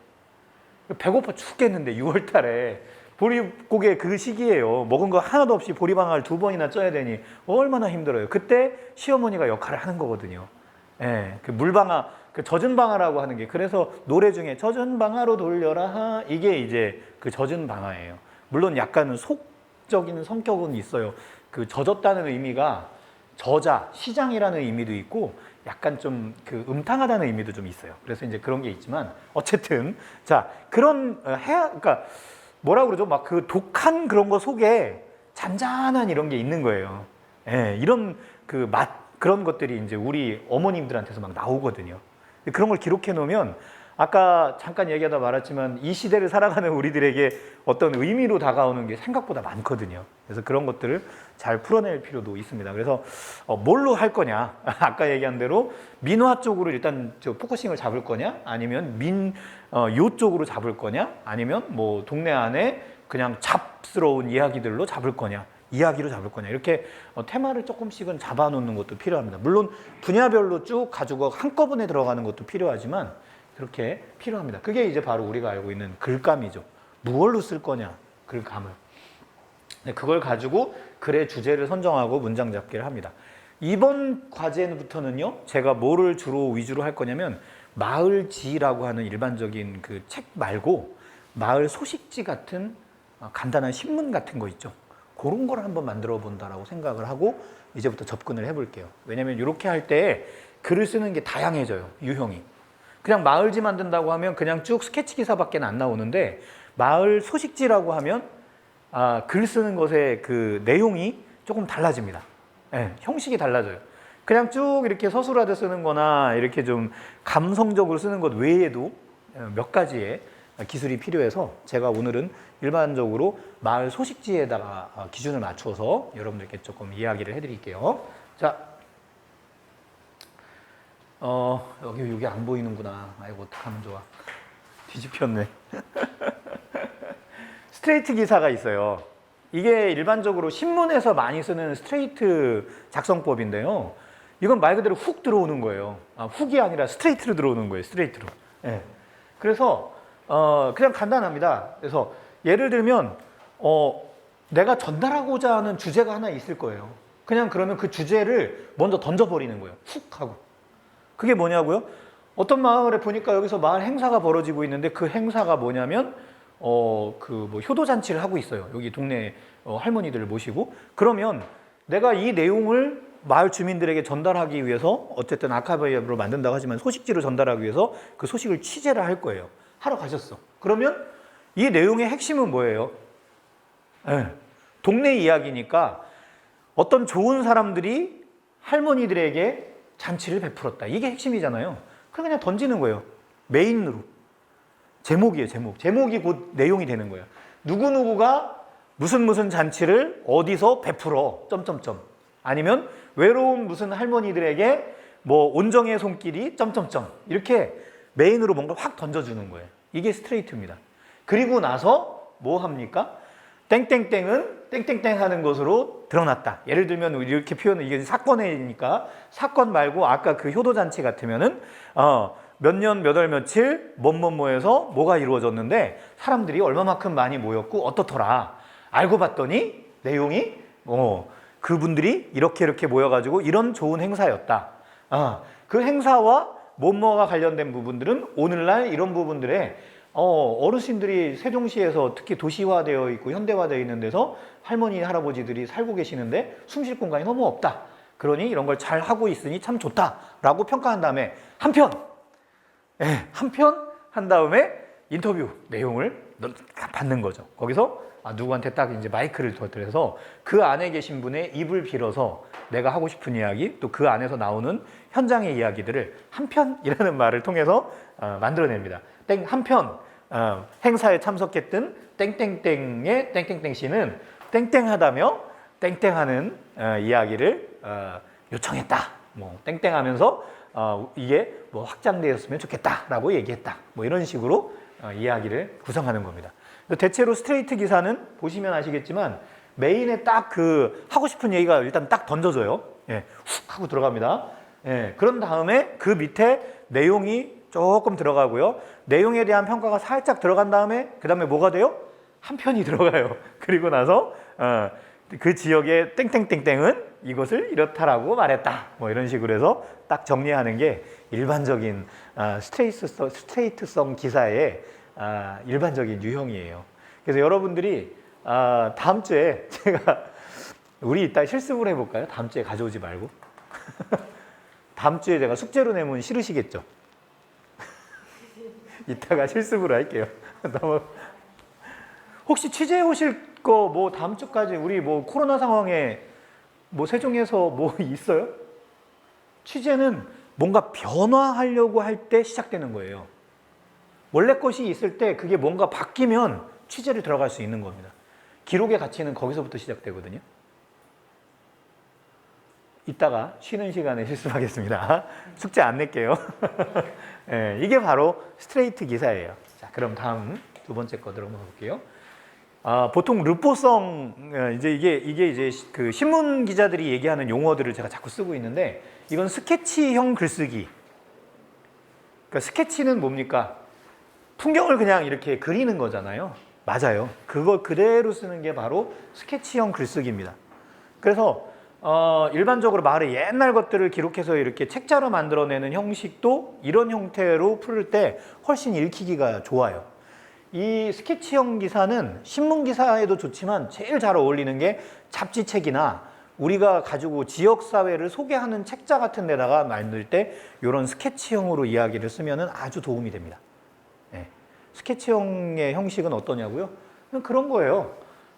여기 지금 제가 잠깐 제가 써봤어요. 그냥 재미삼아 써봤는데, 예를 들면 제가 어떤 댁을 방문하게 되는 그 날에 일상을 쭉 이렇게 스케치하는 거예요. 장면을. 그래서 어떻게 합니까? 기자가 댁을 방문한 한 시간은 한참 장맛비가 장대를 들이우며 마당으로 쏟아지던 여름날이었다. 우리는 누구가 함께 어느 집으로 향하고 있는데, 마을로 들어가는 길은 2km 남짓, 버스가 다가오지 않았으니 과거에는 참 힘들기도 했을 것 같다. 이런 식으로 옛날의 기억을 쭉 얘기해 준 다음에 드디어 70년 남짓 오랜 세월을 견딘 듯한 낡은 함석 지붕 아래로 지붕집이 보였다. 만연체는 가능하면 쓰지 않으시는 게 좋아요. 이게 우리가 학술 용어 같은 걸 쓸 때도 만연체 안 쓰는 게 요즘 추세거든요. 절대 긴 글씨 잘 안 읽어요. 문장이요, 3줄, 4줄 가도록 맞춤표가 안 적힌다? 그러면 그냥 손 놔요. 그래서 가능하면 자주 맞춰주시는 것이 좋습니다. 요거는 좀 르포 기사긴 하지만 좀 그래서 길게 쓰긴 했는데, 예를 들면 낡은 함석 지붕이 보였다 하고 찍으세요. 그런 다음에 처마에는 마늘들이 토실토실하게 걸려 있었고 뭐뭐뭐 했다. 이런 식으로 이렇게 가능하면 한 번에 한 문장 안에 2개의 주제 이상이 들어가지 않게 하고, 그리고 문장은 가능하면 1줄 반, 2줄 이 정도 수준에서 자르는 게 제일 좋아요. 물론 억지로 일부러 만연체를 쓰기도 합니다. 그렇지만 기본적으로는 만연체가 많이 안 들어가도록 간결하게 문장을 잘라주시는 것이 오늘날의 대세입니다. 그래서 실제 어려워요. 그죠? 선생님 어렵지 않아요? 막 길게 쓰면 진짜 어려워요. 바람직하지 않아요. 그래서 하고 싶은 말이 많을 때 일반적으로 말이 길어져요. 아시죠? 욕심이 많을 때. 이거를 다변증이라고 합니다. 말로 하는 걸로. 이게 저도 약간 그런 증상이 있어요. 여러분들 중에도 잘 생각해 보세요. 뭔가 마이크를 줬을 때 혼자 15분 이상 끊임없이 얘기할 수 있는 능력이 있는 사람이다 싶으면 대부분 다변증의 증상을 좀 갖고 있다. 난 좀 신경 써야겠다, 평소에. 이런 걸 가지고 계셔야 돼요. 그리고 우리가 심층 인터뷰 해보면 아시잖아요. 할머니가 처음엔 말씀 잘 안 하시다가 말문이 터지고 나면 한 얘기 또 하고 한 얘기 또 하면서 1시간, 2시간 끌고 가셔요. 우리가 브레이킹이 안 돼. 중간에 잠깐 쉬는 타임이 숨이라도 쉬셔야 되는데 어떻게 그렇게 숨을 순환 호흡을 하시면서 하시는지 그런 분들이 많아요. 그게 바로 이제 다변증인데 그런 것들이 안 좋습니다. 그래서 최대한 우리는 그러지 말자. 끊어야 된다는 겁니다. 그리고 살인문 안쪽에서 그 비에도 아랑곳하지 않고 우산을 내어미는 인상 좋은 할머니가 계셨다. 이렇게 딱딱 그 그림들을 그려가는 거예요. 순서대로 내가 경험했던 것들을 쭉 그림으로 그리는데, 이렇게 그리면은 장점이 뭐냐면 감상을 그대로 적으니까 글이 어때요? 어려워요? 아니면은 좀 그쵸? 훨씬 좀 가깝게 다가오는 장점이 있어요. 그러니까 마을의 기록으로 보기에 적당해요. 왜냐하면 마을의 기록은 무거우면 안 돼요. 일상적인 거가 좋죠. 물론 마을 기록에도 무거운 기록이 나올 수도 있겠지만 기본적으로는 일상적이고 생활에 대한 이야기들이 나와야 되는데, 그렇게 될 때에 이런 이 스케치 형식의 글을 쓰는 게 상당히 도움이 됩니다. 그래서 어떻게 글 쓰지? 라고 고민할 때 그냥 나오는 풍경대로 그냥 쓰세요. 그래서 그렇게 하시면은 일반적으로 찾아갔다 온 것들에 대한 기록물을 낼 때 도움이 됩니다. 자, 넘어가 보겠습니다. 주제에 대한 부연 자료를 쓰는 거예요. 이게 바로 뭐냐면 스케치 기사 같은 거가 전문성이 떨어지니까 그건 스케치 기사는 나누는데 거기에 좀 그렇긴 한데 그 할머니에 대한 부연 설명이 조금 필요하다라고 할 때 박스를 옆에다가 넣는 거죠. 네. 어떻게? 이렇게.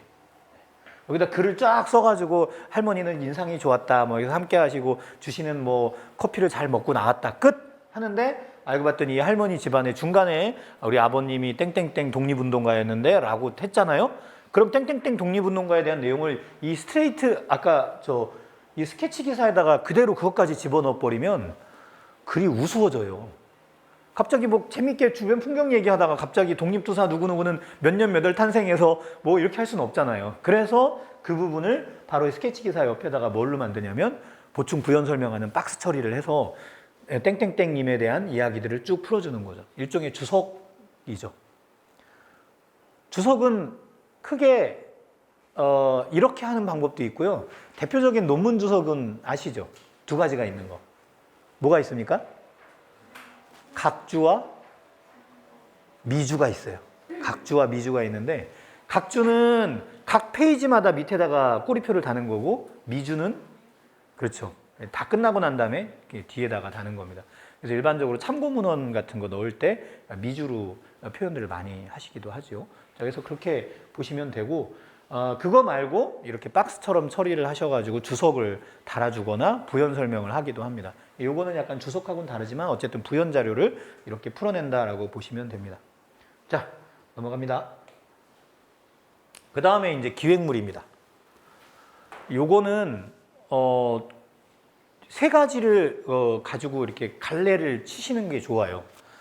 보통 우리나라가 보통 얘기하는 게 우리 한글도 마찬가지지만 천지인이 있잖아요. 그렇죠? 천지인 이렇게 딱 풀면 좋아요. 천 그러면 하늘이죠. 요걸 간으로 풀어볼까요? 간으로 풀어보면 천은 시간이에요. 왜냐면 하늘은 돌잖아요. 지구 중심으로 봤을 때. 그러니까 하늘이 도는 것이 결국 시간이 도는 것을 정확하게 표현합니다. 그래서 우리는 그걸 세월이라고 해요. 세월은 무슨 뜻이냐면요. 세성과 달을 가지고 표현을 하는 거가 세월이에요. 세성은 뭐냐고요? 목성이에요. 목성이 공전주기가 12년이에요. 그래서 세월이 뭐냐고요? 달이 한 달 30일을 돌잖아요. 그죠? 30일을 돌면 윙크 한번 하고 끝나죠. 예. 달님이 윙크 하는데 그죠? 이렇게 하는데 아이고 창피해 하고 이렇게 하시면 달님이 이렇게 윙크 하시는 동안 눈 감아주시는 동안 우리 많은 동식물들이 그때 쉼을 얻기도 하고 옷도 갈아입고 그런단 말이에요. 아시죠? 여기 아시는 분들. 예를 들면 참개 같은 아이들이 어떻게 해요? 항상 달님이 이렇게 눈 감아주시는 금음날 밤이 되면 탈피를 하죠. 뱀도 그때 탈피해요. 왜? 그때가 가장 내가 탈피하고 나서가 취약한 시기니까. 그래서 우리 인간들이 그 탈피하고 개가 탈피하고 나서 아직 딱딱하지 않을 때 그 취약한 상태에 있을 때 그 개를 잡아다가 거기다가 이렇게 튀겨가지고 커리 같은 거 넣어서 이렇게 먹으면 그걸 태국 음식으로 뿌빠퐁 커리라고 하는 음식이 나오는 거죠. 그러면 그 갑장을 안 뜯어가지고 연한 갑장으로 그대로 먹을 수 있으니까. 아무튼 이렇게 해줄 때 이렇게 하는 거. 자, 시간입니다. 시간. 그러니까 이 어떤 그 천이라고 하는 것, 그러니까 시기적인 특성을 가지고 갈 수도 있고요, 계절적인 특성을 가지고 갈 수도 있고요, 어떤 그 동물들의 일대기 같은 것들을 가져갈 수도 있고, 이런 것들이 결국은 이제 시간인 거예요. 시간이고요. 그 다음에 공간이 있죠. 지. 지가 이제 공간이죠. 공간은 장소성입니다.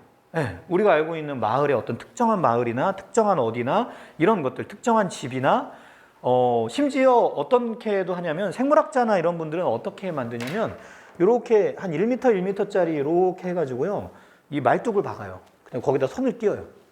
이걸 보고 방형구라고 하는데, 그렇게 한 다음에 계속 1년 내내 뭐를 해요? 똑같은 시간에 거기에 가가지고 그것만 찍는 거예요. 1m짜리 그것만. 그 방 안에 지나가는 애는 뭐가 있고, 개미가 35번 지나갔고, 뭐 이걸 이렇게 하는 거예요. 장소성입니다. 장소성. 그렇게 해도 이야기거리가 돼요. 우리 마을 안에 특정한 장소를 가지고 계속 그러니까 그 시간과 공간을 잘 활용하면 재미있는 이야기거리가 되겠죠. 거기에 세 번째가 있죠. 천지인, 인간. 이건 뭐냐? 그 천과 지 사이에, 그러니까 시와 공 사이를 꿰뚫어가는 객체인 거죠. 이 객체가 아까 얘기한 생애사와 관련된 것들이라든지 어떤 그 안에서 움직여지는 그런 것들을 이렇게 끄집어내서 기획하는 겁니다. 예를 들면 시간으로 기획하는 아주 좋은 게 마을에 들어갈 수 있는 진짜 좋은 게 뭐가 있냐면 세시풍속이에요. 왜냐면 우리가 갖고 있는 이 사이클이 시간을 가지고 돌아가는 사이클은 1년짜리 사이클이 가장 대표적이잖아요. 근데 그게 계절과 더불어서 한 해살이가 이루어지니까 우리나라는. 그러니까 마을들이나 이런 데 가면은 그 한 해살이를 가지고 움직여져서 그걸 스케치하시면은 마을의 전체적인 스케치가 나오죠. 그래서 정월 대보름날 이 마을은 어떤 거 했고 3월 삼진날 이 마을은 어떤 거 했고 2월 달에 처음에 머슴날 뭐 어떤 음식으로 머슴을 대접했고 뭐 4월 달이 되면은 뭐 어떻게 되고 3월 삼진날 전에 쑥을 뭐 3번 뜯어 먹으면 뭐가 어떻고 뭐 이런 것들에 대한 이야기들을 마을 안에서 얻어낼 수 있죠. 지금 세종시에서 계절이 있나요? 그래도 좀 나을 것 같은데 여러분 동네는? 저희 동네가 계절이 사라졌었어요. 그게 뭘 얘기하냐면 청양읍이라고 하는 곳이 있었는데 저희가 도민체전을 만들면서 이 도로가 있는데 도로 양 옆에 뭐가 있었냐면은 그 튤립 나무들이 있었어요. 백합나무. 그게 이제 밀원작물로도 좋고 어쨌든 많이 심었었어요. 그래서 이 가로수가 있었는데 이 전봇대를 지중화를 하면서 여기 파내야 되니까 어떻게 돼요? 가로수를 다 걷어냈죠. 그러니까 도로 주변에 더 이상 푸릇푸릇한 아이들이 아예 없어진 거예요. 그러고 났더니 그 후로 한 7, 8년, 9년 동안 도심 전체에서 계절을 확인할 수 있는 방법이 없었는 거예요. 사실 도시라는 게 매일 보는 풍경이고 매일 보는 똑같은 이 구조물이기 때문에 맨날 그것만 보면 어때요? 세종시가 특히 그래요. 지루하겠죠. 지루해요. 처음에는 뭐 야 우리 동네 예쁘다, 뭐 깔끔하고 좋네, 쓰레기도 없고. 그렇지만 똑같은 지역에서 계속해서 5, 6개월, 1년 정도 살다 보면 기록할 게 없어요. 어제도 그랬다, 오늘도 그랬다, 내일도 그럴 것이다. 얼마나 밋밋해요. 그래서 식물, 이것이 굉장히 큰 역할을 하는 거죠. 특히 원숙한 도시일수록 아시죠? 분당이라고 하는 거 처음 만들었을 때와 상계동을 처음 만들었을 때 거기에 갔을 때 약간 느낌, 그리고 오늘날 상계동에 갔을 때 느낌을 보시면 분명히 건물은 점점 낡아가고 있는데 우리가 느껴지는 느낌은 원숙하다는 느낌을 받게 돼요. 그거의 핵심은 거기를 살아가고 있는 그 객체들이에요. 걔들이 성장하니까. 건물은 퇴보하지만 생물은 성장하거든요. 그것이 바로 천지인에서의 인입니다. 그래서 우리가 기록하는 데 굉장히 중요한 요소가 뭐냐면 아까 얘기한 시간성과 공간성보다 그 뭐라고 그러죠? 이 객체들, 그 인간이라고 하는 것이 아주 매력적인 기록의 포인트라 이렇게 보시면 될 것 같습니다. 자, 넘어갑니다. 이거는 이제 어떤 거냐면요. 사설이나 칼럼이나 보고서 쓰는 것에 대한 순서를 한번 볼게요. 좀 전에 기획물 만드는 거였죠. 이거는 이제 시리즈로 만들어야 되기 때문에 시간성을 두고 가는 겁니다. 어떤 공간과 인간이나 이런 어떤 그런 것들을 두고 그걸 쭉 이렇게 시간성을 두고 만들거나 어쨌든 테마죠. 시간을 두고 만들거나 아니면 공간을 옮겨가면서 만들거나 시간의 기준을 두고 공간을 옮기거나 사람의 기준을 두고 시간과 공간을 옮기거나 이런 식으로 기획물을 시리즈로 만들 수 있다는 거 말씀드렸고요. 그 다음에 이제 다음 거가 뭐냐면 바로 이 사설이나 칼럼이나 보고서를 쓰는 겁니다. 이게 어려운 얘기가 너무 많이 가는데 이거 이렇게 빨리 하면 안 되는데. 자, 넘어갑니다. 사설과 칼럼은 일반적으로 이렇게 순서가 정해져요. 처음에 상황을 분석합니다. 이러이러하고 저러저러한 상황이 있는데 이거는 이러이러한 것으로 이렇다라는 얘기를 해줍니다. 그리고 나서 두 번째 뭐 하냐고요? 사설이나 칼럼이니까 자기 소리를 낼 수 있어요, 이제는. 그러니까 자기 소리를 낸다는 건 뭐냐면 굉장히 책임감을 많이 갖는 겁니다. 그러니까 더군다나 이런 신문지상이나 이런 데다가 이런 정도를 내려면요, 새끼 기자들은 이런 거 절대 못해요. 이 정도 되면은 언론사에서 좀 이런 게 있어야 되는 사람인 거죠. 그런데 우리는 마을이잖아요, 그죠? 훨씬 부담이 없겠죠. 그러니까 일부는 그런 것들에 대한 이야기를 할 수 있습니다. 하지만 잘못 말하면 그래서 이 기사는 일반적으로 많이 쓰지는 않는데 만약에 우리 마을에 어떤 중요한 그 파이팅 이슈 같은 게 있거나 할 때는 이런 부분도 굉장히 중요합니다. 예를 들면 우리 동네 모든 주민들이 함께 고민하고 있는 어떤 의제나 이런 것들이 있다라고 한다면 그런 것들에 대한 명확한 비판 같은 것들을 마을신문에 싣기도 하죠. 언론의 역할을 일부간 해야 될 때가 있으니까요. 그리고 나서 이렇게 문제가 있는데 라고 한 다음에 반드시 뭐를 해주죠? 대안 제시. 맨날 얘기하는 거잖아요. 네. 그래서 어떻게 할 건데? 그래서 네 생각은 뭔데? 라는 거죠. 이건 말 그대로 사설이거든요. 자기의 목소리가 담겨지는 겁니다. 그래서 어찌 보면 논문 같은 거랑도 흡사해요. 그래서 이런 것들을 끄집어내기 위해서 어떤 그 중요한 사람을 인터뷰하기도 하고요. 아까 얘기하지만 이것과 관련한 전문가들을 인터뷰해서 배경으로 깔아놓은 다음에 이런 거를 던지기도 합니다. 그래서 마을 신문에서는 많이 쓰지는 않는데 어쨌든 상황 분석과 비판과 방향성 제시를 통해서 자기 목소리를 명확하게 내는 게 사설이다. 이거 신문에서 이거 할 수 있는 사람 수준이 어느 정도냐면요. 일간신문에 혹시 논설위원이라고 들어보셨나요? 논설위원. 예. 이 논설위원의 급이 공무원 하시면 아시죠? 되게 어디 신문에 논설위원이라고 하면은 중앙지 논설위원 정도 급이면 어느 정도 봅니까? 일반적으로. 예? 이어령 교육부장님. 아마도 굳이 그거를 이렇게 직급으로 친다면 관료사회에서 직급으로 친다면 적어도 관리자급 이상이니까 뭐 최소한 작은 신문 같으면 뭐 부의사관급 이상, 최소한 관리관급 이상은 되는 정도 수준의 이 그 무게감을 갖는 거죠. 공무원 사회라면 일반적인 우리 주민들 같으면은 굉장히 큰 지역사회 아주 리더들의 역할을 하는 거죠. 시민사회의 뭐 대표쯤 되거나 아니면 어디 대학 같은데 강단에 서시는 교수님 중에서도 아주 높으신 교수님들 이런 분들이 바로 이런 사설 같은 거를 쓸 수 있는 수준이죠. 근데 꼭 그렇게 안 해도 돼요. 마을 신문에서의 사설은 우리 모두가 주인이고 우리 모두가 주인공이기 때문에 자신 있게 자기 목소리를 낼 수 있죠. 하지만 그것은 편집진 데스크에서 잘릴 수 있다. 왜냐? 마을 신문 데스크는 굉장히 막중한 임무를 가지고 있습니다. 잘못하면 동네 안에서 모두가 함께 사는데 이 사람이 이 일로 인하여 삐졌을 때는 동네에서 나의 삶이 행복해지지 않아요. 생활에 직접적인 영향을 확 줘요. 중앙일간지는 그렇지 않아요. 중앙일간지는 딱 그러면 아이고 저놈의 새끼 또 저렇게 했네 이렇게 표현할 수 있어요. 그러고 그냥 비판하고 마는데 바로 옆집하고 나하고의 관계잖아요. 그죠? 옆동 사는 사람과 나 지나가면서 맨날 볼 수도 있고 그렇기 때문에 이 문제는 굉장히 위중하게 받아들일 수 있어요. 의외로. 그러니까 나의 생활과 직접적 영향을 줄 수 있어요. 그래서 이런 사설과 같은 것들을 쓸 때는 아까 얘기했지만 자신 있게 쓸 수는 있으되 데스크에서 이런 것들을 좀 잘 걸러낼 필요가 있습니다. 그래서 일반적으로는 중앙신문이나 이런 것들은 편집자가 한 명이 있어요. 절대 권력이에요. 네, 들어오는 기사들이 송고가 오잖아요. 그러면 그걸 편집하거나 할 때 절대 권력을 가지고 막 휘두릅니다. 칼자루를. 그래서 보장받아야 돼요. 독립적으로. 근데 마을신문 같은 경우는 편집자 한 명이 아주 절대 권력을 갖고 있을 수도 있지만 그런 걸 이제 편집위원회 형식으로 해서 마을 주민들이 같이 여기 안에서 몇몇 사람들이 의견을 내가면서 그것들을 걸러내기도 합니다. 자, 넘어갑니다. 네.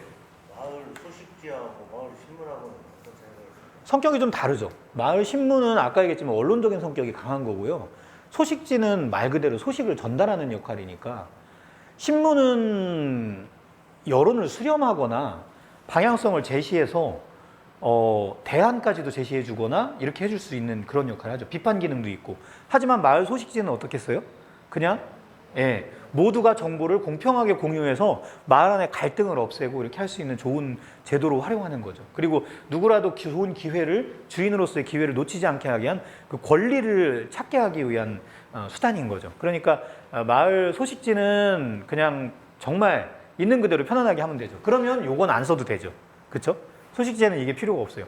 그런데 신문 같은 경우는 이런 부분이 신문의 논조, 소위 말하는 어떤 방향으로 끌고 갈 거냐 이런 것들이 필요하기 때문에 그래서 대체로 마을 신문이라는 표현을 멋있게 하려고 쓰시긴 하는데 실제 마을 신문의 성격은 신문보다는 소식지일 경우가 더 많죠. 정말 필요한 아주 위급한 상황이 아니라면 가능하면 그렇게 풀어가는 게 무난하긴 합니다. 사설이나 칼럼 이야기까지 했어요. 그래서 아까 중요한 질문 해주셨고요. 마을 소식지로 갈 거냐, 마을 신문으로 갈 거냐. 그 신문이라고 하는 것은 지역 신문이 되면서 주간이나 개간이나 월간이나 이렇게 그런 것들이 지역에서는 신문을 매일 발행을 못 하잖아요. 일간이나 석간으로 힘들죠. 그러니까 잡지와 신문으로 일반적으로 구분을 할 때 이 기간을 두고 구분하는 경우가 많아요. 그러니까 잡지는 대체로 월간이나 개간이나 뭐 이렇게 푸는데 신문 같은 경우는 거의 매일 출간을 하니까 이제 그런 개념으로 이해되는 게 많은데 마을에서는 신문이 조금 그렇지가 않아요. 그죠? 왜냐하면 마을 신문은 신문으로 형식으로 낸다고 하더라도 뭐 한 달에 한 번 아니면 2주에 보도자 건수가 그렇게 있질 않아요. 그렇죠. 네, 근데 만들어내면 또 만들어낼 수는 있는데 그 기본적으로 마을 안에 누가 만들 거예요, 그걸? 그거 쉽지 않죠. 그래서 신문이라고 표현은 하지만 사실 마을 신문은 아까 얘기한 그런 스트레이트성 기사보다는 기획 기사나 스케치 기사가 훨씬 더 많은 비중을 차지할 수밖에 없지요. 네, 자 넘어갑니다. 그리고 사설 칼럼 같은 거는 정말 중요한 건이 있거나 그럴 때 던져주는 게 맞고요. 자 넘어갑니다. 요거 꼭 넣어야 돼요. 예, 이게 뭐냐면 강의할 때 그냥 주주주주 얘기만 하면 재미없잖아요. 그죠? 사진도 넣고 동영상도 좀 틀어드리고 그리고 가끔 가다 강사가 너무 재미없으면 이렇게 뭐 율동을 한다든지 막 이렇게 이벤트를 벌려드린다든지 이렇게 할 수도 있는 거죠. 예, 이게 바로 그런 거죠. 훨씬 좋아요. 훨씬 좋습니다. 인포그래픽이 들어가고 안 들어가고의 차이는요. 정말 큰 차이가 나죠. 그리고 굳이 이렇게 어렵게 인포그래픽 안 쓰셔도요. 요즘은 그 파워포인트 프로그램이 있죠. 거기 안에 가시면 뭐 그 도형 옆에 그 삽입에 여러 종류들이 많이 생겨났어요. 최근에. 그래서 그런 것들을 이렇게 끄집어내고 해가지고 이렇게 도형화하고 도식화하고 직관적으로 보여주면 훨씬 좀 도움이 됩니다. 그래서 가능하면 기록물을 만드실 때 이 그래픽을 꼭 넣으시길 부탁드리고요. 그 다음에 그런 거를 조금 더 활용할 수 있는 사이트들이 있어요. 옛날에는 그 무슨 보드 이런 게 있어요. 뭐 망고보드 이런 거 들어보셨어요? 예. 그런 것도 있었고, 제가 잠깐 최근에 만들어진 건데, 제가 핫한 거 하나 보여드릴게요. 미리 캔버스라고, 와, 소름. 감사해요. 갑자기 생각이 안 나가지고 지금, 방송사고. 미리 캔버스. 특정 사이트를 너무 홍보하면 안 되지만 너무 좋아서 그런 사이트들이 있더라고요. 굳이 돈 내지 말고 무료로 쓰시기 바랍니다. 망고보드는 유료로 이용되나요? 요즘요? 네. 아, 그 바뀌었구나. 저작권 그런 것도 있고. 예. 네. 그 밖에도 무료 이미지 같은 것들은 또 이렇게 검색하시면 또 꽤 사이트들이 있어요. 예, 그래서 근데 조심하셔야 되는 게 무료라고 얘기하고 가보면 대부분 유료가 많아서 이게 조금 나중에 제가 다음 주에 그 사이트들을 조금 모아올게요. 전달해 드릴 테니까 같이 공유하시기 바랍니다. 자, 넘어갑니다. 출판물의 판형에 대한 이야기입니다. 출판물의 판형에 대한 이야기인데 이거는 뭐 잘 아시는 것들이죠. 이게 그 처음에 그 펄프 종이에서 이걸 끄집어내 가지고 잘라서 쓰는 그 방식이 나라마다 다르고 그래요. 그러다 보니까 특히 인쇄가 옛날에는 뭐 일본에서 많이 발달을 우리가 가지고 왔잖아요. 일본식을. 그러다 보니까 옛날 뭐 8절, 16절 이런 이야기도 많이 있었고요. 그 다음에 뭐 독일판에서 시작한 종류도 있고요. A4, B4 뭐 이런 종류 있죠. 그런 것도 있고. 그 다음에 그 뭐 크라운판 제가 전에 잠깐 얘기했는데 영국판이에요. 예. 요거는 뭘까요?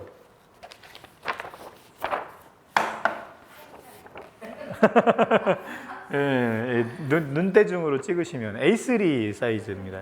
예, A3인데 일반적으로 이런 A3 사이즈하고 가장 흡사한 게 신문지형에서는 타블로이드판이라고 아시죠? 벼룩시장 이런 거. 예, 지역신문 편집하실 때 보통 아까 얘기한 풀뿌리 그 신문들 그런 것들이 이런 정도 크기에서 많이 해요. 요거보다 조금 큰데 타블로이드판은. 근데 요 정도로 가편집을 하면 좋아요. 이거 구하기가 쉬우니까. 예, 그래서 요런 정도 해가지고 이걸 주간 정도로 해서 제가 일부러 이거 갖고 왔는데 우리가 A4 이하로 하게 되면 이렇게 되면 요거는 이제 발간물로 보시는 게 좋죠. 이게 책자 형식의 발간물이 일단 A4 정도 크기로 하시면 좋고 우리가 보통 알고 있는 그런 이 신문 형식은 이제 요 정도보다 이거 보거나 아니면 이거보다 더 커서 이렇게 되거나 이렇게 되거나 그죠? 그래서 이렇게 된 거 하나를 우리는 전지라고 하죠. 그래서 그렇게 보시면 되고 보통 이런 타블로이드판의 장점이 주간지 정도로 쓰이기에 좋아요. 그래서 이게 장점이 어디서 좋으냐면 지하철 같은데 이렇게 앉아가지고 혼자 이렇게 보기에 옆 사람에게 방해를 안 주면서 보기에 좋은 신문입니다. 그래서 중간에 옛날에 기억나실지 모르겠지만 스포츠 신문이 어떤 신문은 꽤 크게 냈었는데 어떤 특정한 지금 얘기해도 되겠나요? 스포츠 칸이라고 하는 신문이 있었어요. 기억나세요? 안 나면 젊은 사람, 기억나면 늙은이. 늦깎이로 시작한 신문사인데 그 당시에 그 일간 스포츠, 뭐 스포츠 서울 이런 거가 좀 컸는데 그런 거에 비해서 옆면을 날씬하게 해서 이 지하철에서 펼쳐보기 좋게끔 만들었던 신문을 만들었던 저도 기억이 좀 납니다. 그게 90년대 초반에 나왔던 신문으로 기억해요. 1990년경에 90년일 겁니다. 그래서 그런 것들 하기에 좋게 이렇게 판형을 바꾸는 거죠. 그리고 이제 마을지 같은 경우 일반적으로 만들 때 A4 사이즈로 많이 만드는 이유가 왜 그럴까요? 보통 우리가 교과서 옛날 우리가 아이들 교과서 쓰는 게 요걸 또 접는 거예요.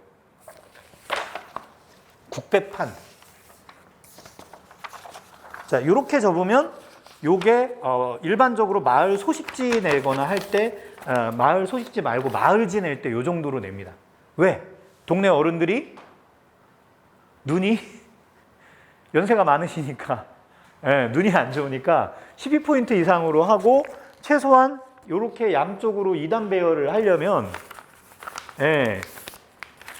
요렇게 하려면 적어도 A4지 정도는 돼야 되니까 이렇게 많이들 쓰셨어요. 그런가 하면 애들은 어때요? 눈이 잘 보이니까 학교에서 들고 다니기 편하고 책가방에 옛날 책가방에 이렇게 양쪽으로 두 개를 넣을 수 있게끔 하기 위해서 이렇게 쓴 이 책가방에 양쪽으로 들어가는 크기가 바로 이 국배판이죠. 그리고 여기서부터는 이제 책을 딱 펼쳐가지고 이렇게 하면은 쭉 이야기 풀고 사진 한 장 들어가고 밑에 내용 들어가고 이 정도만 되면 되니까. 그래서 이런 교과서가 많았고요. 그 다음에 여기서 더 작아지면 어떻게 됩니까? 요거 엽서 크기가 되죠. 여기서 더 작아지면 명함이 됩니다. 그래서 용도에 따라서 크기가 이렇게 이제 달라지는 거죠. 그래서 대체로 우리가 마을지 같은 걸 만든다라고 하면 핸드북 같은 경우가 있죠. 핸드북은 걸어 다니면서 쓰시기 좋게 하는 거예요. 아까 얘기한 뭐 마을 한 바퀴 돈다거나 이런 거 할 때 활용하시기 좋은 것들로 우리가 만들어야겠다. 그럼 마을에서 일반적으로 만들 때는 최소 만드는 게 핸드북이에요.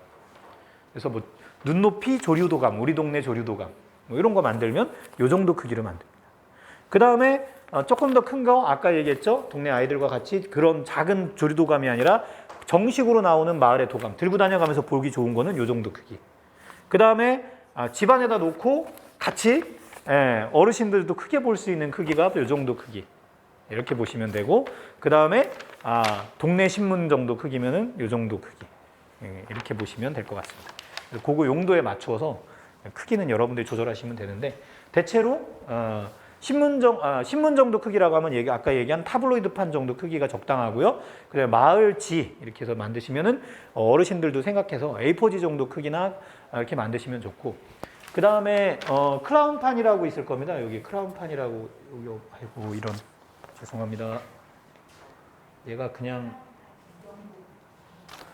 그거는 요 A4지에서 조금 윗부분이 잘려나간 크기 정도라고 보시면 돼요. 그래도 높이가 높지 않아요. 그러니까 책꽂이에 꽂을 때 짜잘한 책꽂이에 많이 넣을 수 있는 좋은 점이 있고 요 정도 크기가 되니까 장점이 뭐예요? 아까 이게 단 편집이 되잖아요. 넓죠? 옆으로. 그러니까 사진 넣고 이렇게 부연 설명하거나 주요 내용을 놓고 여기다가 박스 처리를 하기가 좋아요. 글씨를 크게 만들어도 좋고. 그래서 일반적으로 어르신들이나 이런 분들을 상대할 때 국배판보다는 주로 크라운판이라고 조금 옆으로 넓은 걸 많이 쓰기도 합니다. 그래서 일반적으로 우리가 쉽게 쓰는 책자에는 크라운판을 많이 써요, 우리가. 예. 일반적인 그 판매용 책 같은 거, 소설책 같은 거보다 조금 더 넓어요. 사진 넣고 같이 편집하기가 훨씬 좋습니다. 아까 얘기한 영국식 판이 바로 이런 크라운판이라고 보시면 될 것 같아요. 여러분 책에는 잘 인쇄가 그래도 돼 있네요. 다행이네. 여기. 자, 넘어갑니다. 요거는 이제 여러 사람이 함께 쓰는 글, 내가 혼자 일기장이 아니라 어쨌든 밖으로 내보낼 때의 글은 최소한 이런 요건을 가지고 있어라라는 겁니다. 그래서 이렇게 저명성 뭐 이런 게 얘기하는데 대체로 우리가 보면은 이런 것들을 위주로 해서 이제 그 읽고 쓰는 글이 이런 조건에 부합해서 맞춰지면은 이제 좋다는 거고요. 그렇지만 마을에서 쓰이는 그 소식지 같은 경우는 이런 갈등성이라든가 아까 얘기했지만 저명성 이런 거 있죠. 이런 측면이 조금 줄어들겠죠. 네. 그래서 일반적인 경우에 이렇고요. 그리고 마을 소식지나 마을 신문이라고 한다면 뭐 흥미성이나 이런 거, 근접성 이런 것들, 시의성, 감동성 이런 거 좋죠. 하지만 갈등성이라든가 저명성은 상대적으로 좀 약해질 수 있다라는 것만 알고 계시면 될 것 같습니다. 이게 이제 결과물들을 잠깐 보여드리는 겁니다. 여기 있네. 왜냐면 이게 작년에 제가 같이 결합해서 한 거고요.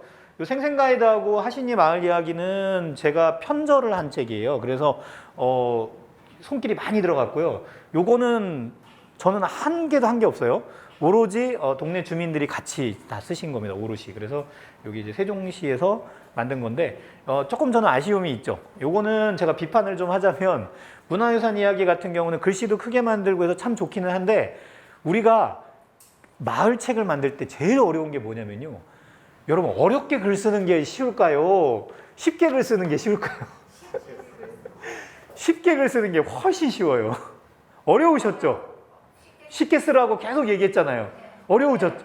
글을 어른들도 이해하기 쉽게 글을 쓴다는 게 쉬운 일이 아니에요. 특히 여기 공직생활이나 이런 거 오래 하셨잖아요. 직장생활 같은 거.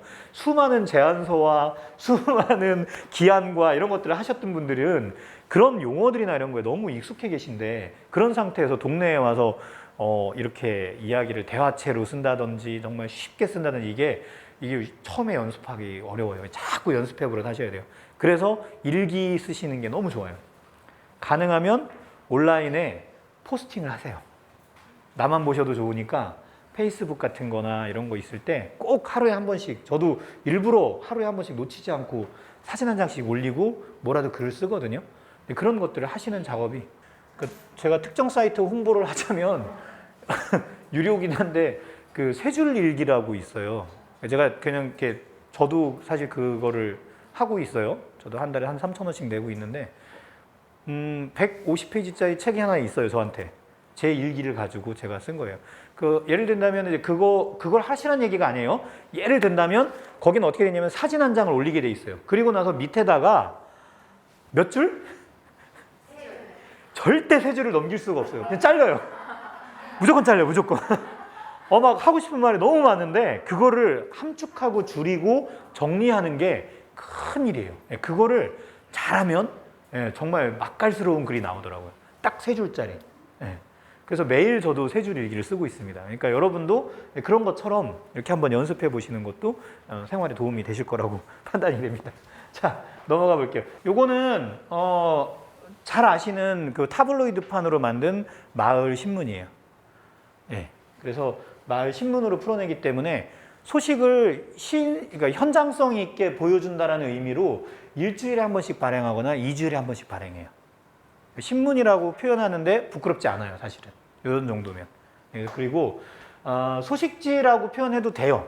왜냐하면 여기 안에 신문이 가지고 있는 중요한 비판 기능이나 이런 것들은 일부 빠져 있거든요. 그러니까 많이 안 들어가요. 거의 그냥 마을의 풋풋한 이야기들을 가지고 서로 공유해 가면서 즐거워하고 또 뭐라 그럴까요? 그 마을에 정말 필요한 소식들을 전하는 그런 내용들 수준에서만 멈추기 때문에 이 두 가지 성격을 다 가지고 있어요. 그래서 기회가 되시면 이런 신문들이 요즘 굉장히 많이 늘어나요. 세종도 뭐 많이 하고 있는 걸로 저는 알아요. 그러니까 여러분 동네 복컴에 가면 꽂혀 있는 것도 많고 아닌가? 많죠. 그래서 그런 거 참고하셔서 보시면 될 것 같고요. 보통 다단 편집이 뭐 5단 편집, 뭐 4단 편집, 뭐 3단 편집 여러 종류가 있는데 단편집을 안 하셔도 돼요. 그거는 처음에 마을 소식지를 만들 때는 일단 욕심을 내지 마세요. 그리고 A4지 한 장을 쓰더라도 꾸준하게 하세요. 그러면서 조금씩 능력치가 될 때마다 키워나가시는 것이 가장 바람직하다고 봐요. 이제 경험상으로 보면 처음에 안 되는데 막 멋있게 한번 내려고 예산 받았으니까 어떻게 해요? 결과물 내야 되니까 막 거창하게 해서 한번 내는 거예요. 그럼 그 판형에 내가 이제 갇히게 돼요. 왜? 두 번째도 그거보단 낮게 내야 되잖아. 어떻게 할 건데? 너무 힘들어요. 그래서 처음에는 그렇게 어렵게 안 했으면 좋겠어요. 그래서 좀 작게 시작해서 차근차근 나가시는 게 바람직하고요. 물론 이건 안 그래요. 이건 이제 책으로 한 번만 내는 거니까 사실은 조금 여유를 두고 처음에 글을 쓰시기 시작하면서부터 한 3년짜리, 5년짜리라고 생각하고 하세요. 그래서 차근차근 쌓아놨다가 한 번에 팍 내는 게 바로 이런 형식의 책자들이라고 보는 거죠. 그래서 이렇게 보시면 됩니다. 자, 넘어가 보겠습니다. 자료와 활용 사례입니다. 아카이브의 활용 사례가 지금 제가 책을 위주로, 글 쓰는 걸 위주로 얘기했는데 그거 외에 어떤 것이 있는지에 대한 이야기들을 같이 나눠보도록 하겠습니다. 빠른 속도로 요거만 풀고 실습 들어갈게요. 자, 자료화는요, 말 그대로 그 첩보를 정보로 만들고 정보를 자료로 끄집어내서 그 자료를 가지고 활용하는 사례들을 이제 얘기하는데 제일 가장 대표적인 사례가 바로 이런 거죠. 여기는 지금은 사용하지 않는 사이트입니다. 네, 지금은 사용하지 않는 사이트인데 제 블로그예요. 이게 옛날 다음 나름 파워블로그였어요. 하루에 한 10,000명 넘게 들어오고 하던 사이트예요. 이거는 뭐였냐고요?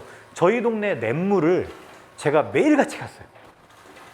네, 매일같이. 2009년경에 저희 동네에 있는 냇물이 있어요. 지천이라고 하는 냇물인데 지천에 널려있는 그 지천이 아니라 더 지천이에요. 정관사 더 지천. 우리 동네에 있는 지천이에요. 갈치자 모양이에요. 그래서 갔어요. 찍어요. 하루에 사진을 한 16장 정도 찍어요. 그리고 그 16장을 올리면서 오늘은 이랬다. 뭐 무슨 꽃이 피었다. 무슨 동물을 봤다. 무슨 물고기가 어떻게 뛰었다. 이거를 매일같이 써서 올렸어요. 한 1년 동안. 하루에 16장씩. 그랬더니 그걸 젖줄 일기라고 제가 만들어가지고 이 사이트 안에다 넣었는데 되게 반응이 좋았어요. 특히 나중에 이것 때문에 어떤 일이 생겼냐면 이 기록물을 보고 우리 동네에 대한 청양 뭐 어디에 무슨 뭐 어디에 뭐 무슨 새가 있다 이렇게 썼잖아요. 그러면 이 사이트를 누가 치고 들어올까요? 검색으로 치고 들어오는 사람이 누굴까요? 제일 많이 치고 들어올 사람. 그렇죠. 청양 주변에 있는 청양 사람들이 많이 치고 들어온단 말이에요. 그러면 이 안에서 자연스럽게 댓글도 달고 하면서 커뮤니티가 형성이 돼요. 그리고 더 중요한 거 뭐냐? 청양 사람 중에서도 어떤 사람일까요? 아니요, 이거는 주로 이제 하천 중심이니까 생태에 관심이 있는 사람. 그 다음에 더 중요한 거, 제일 많이 들어오는 사람이 누군지 아세요? 환경보다 더 많이. 환경은 요만큼도 안 돼요. 공무원 요만큼. 진짜 많이 들어오는 사람이 있어요. 아니에요.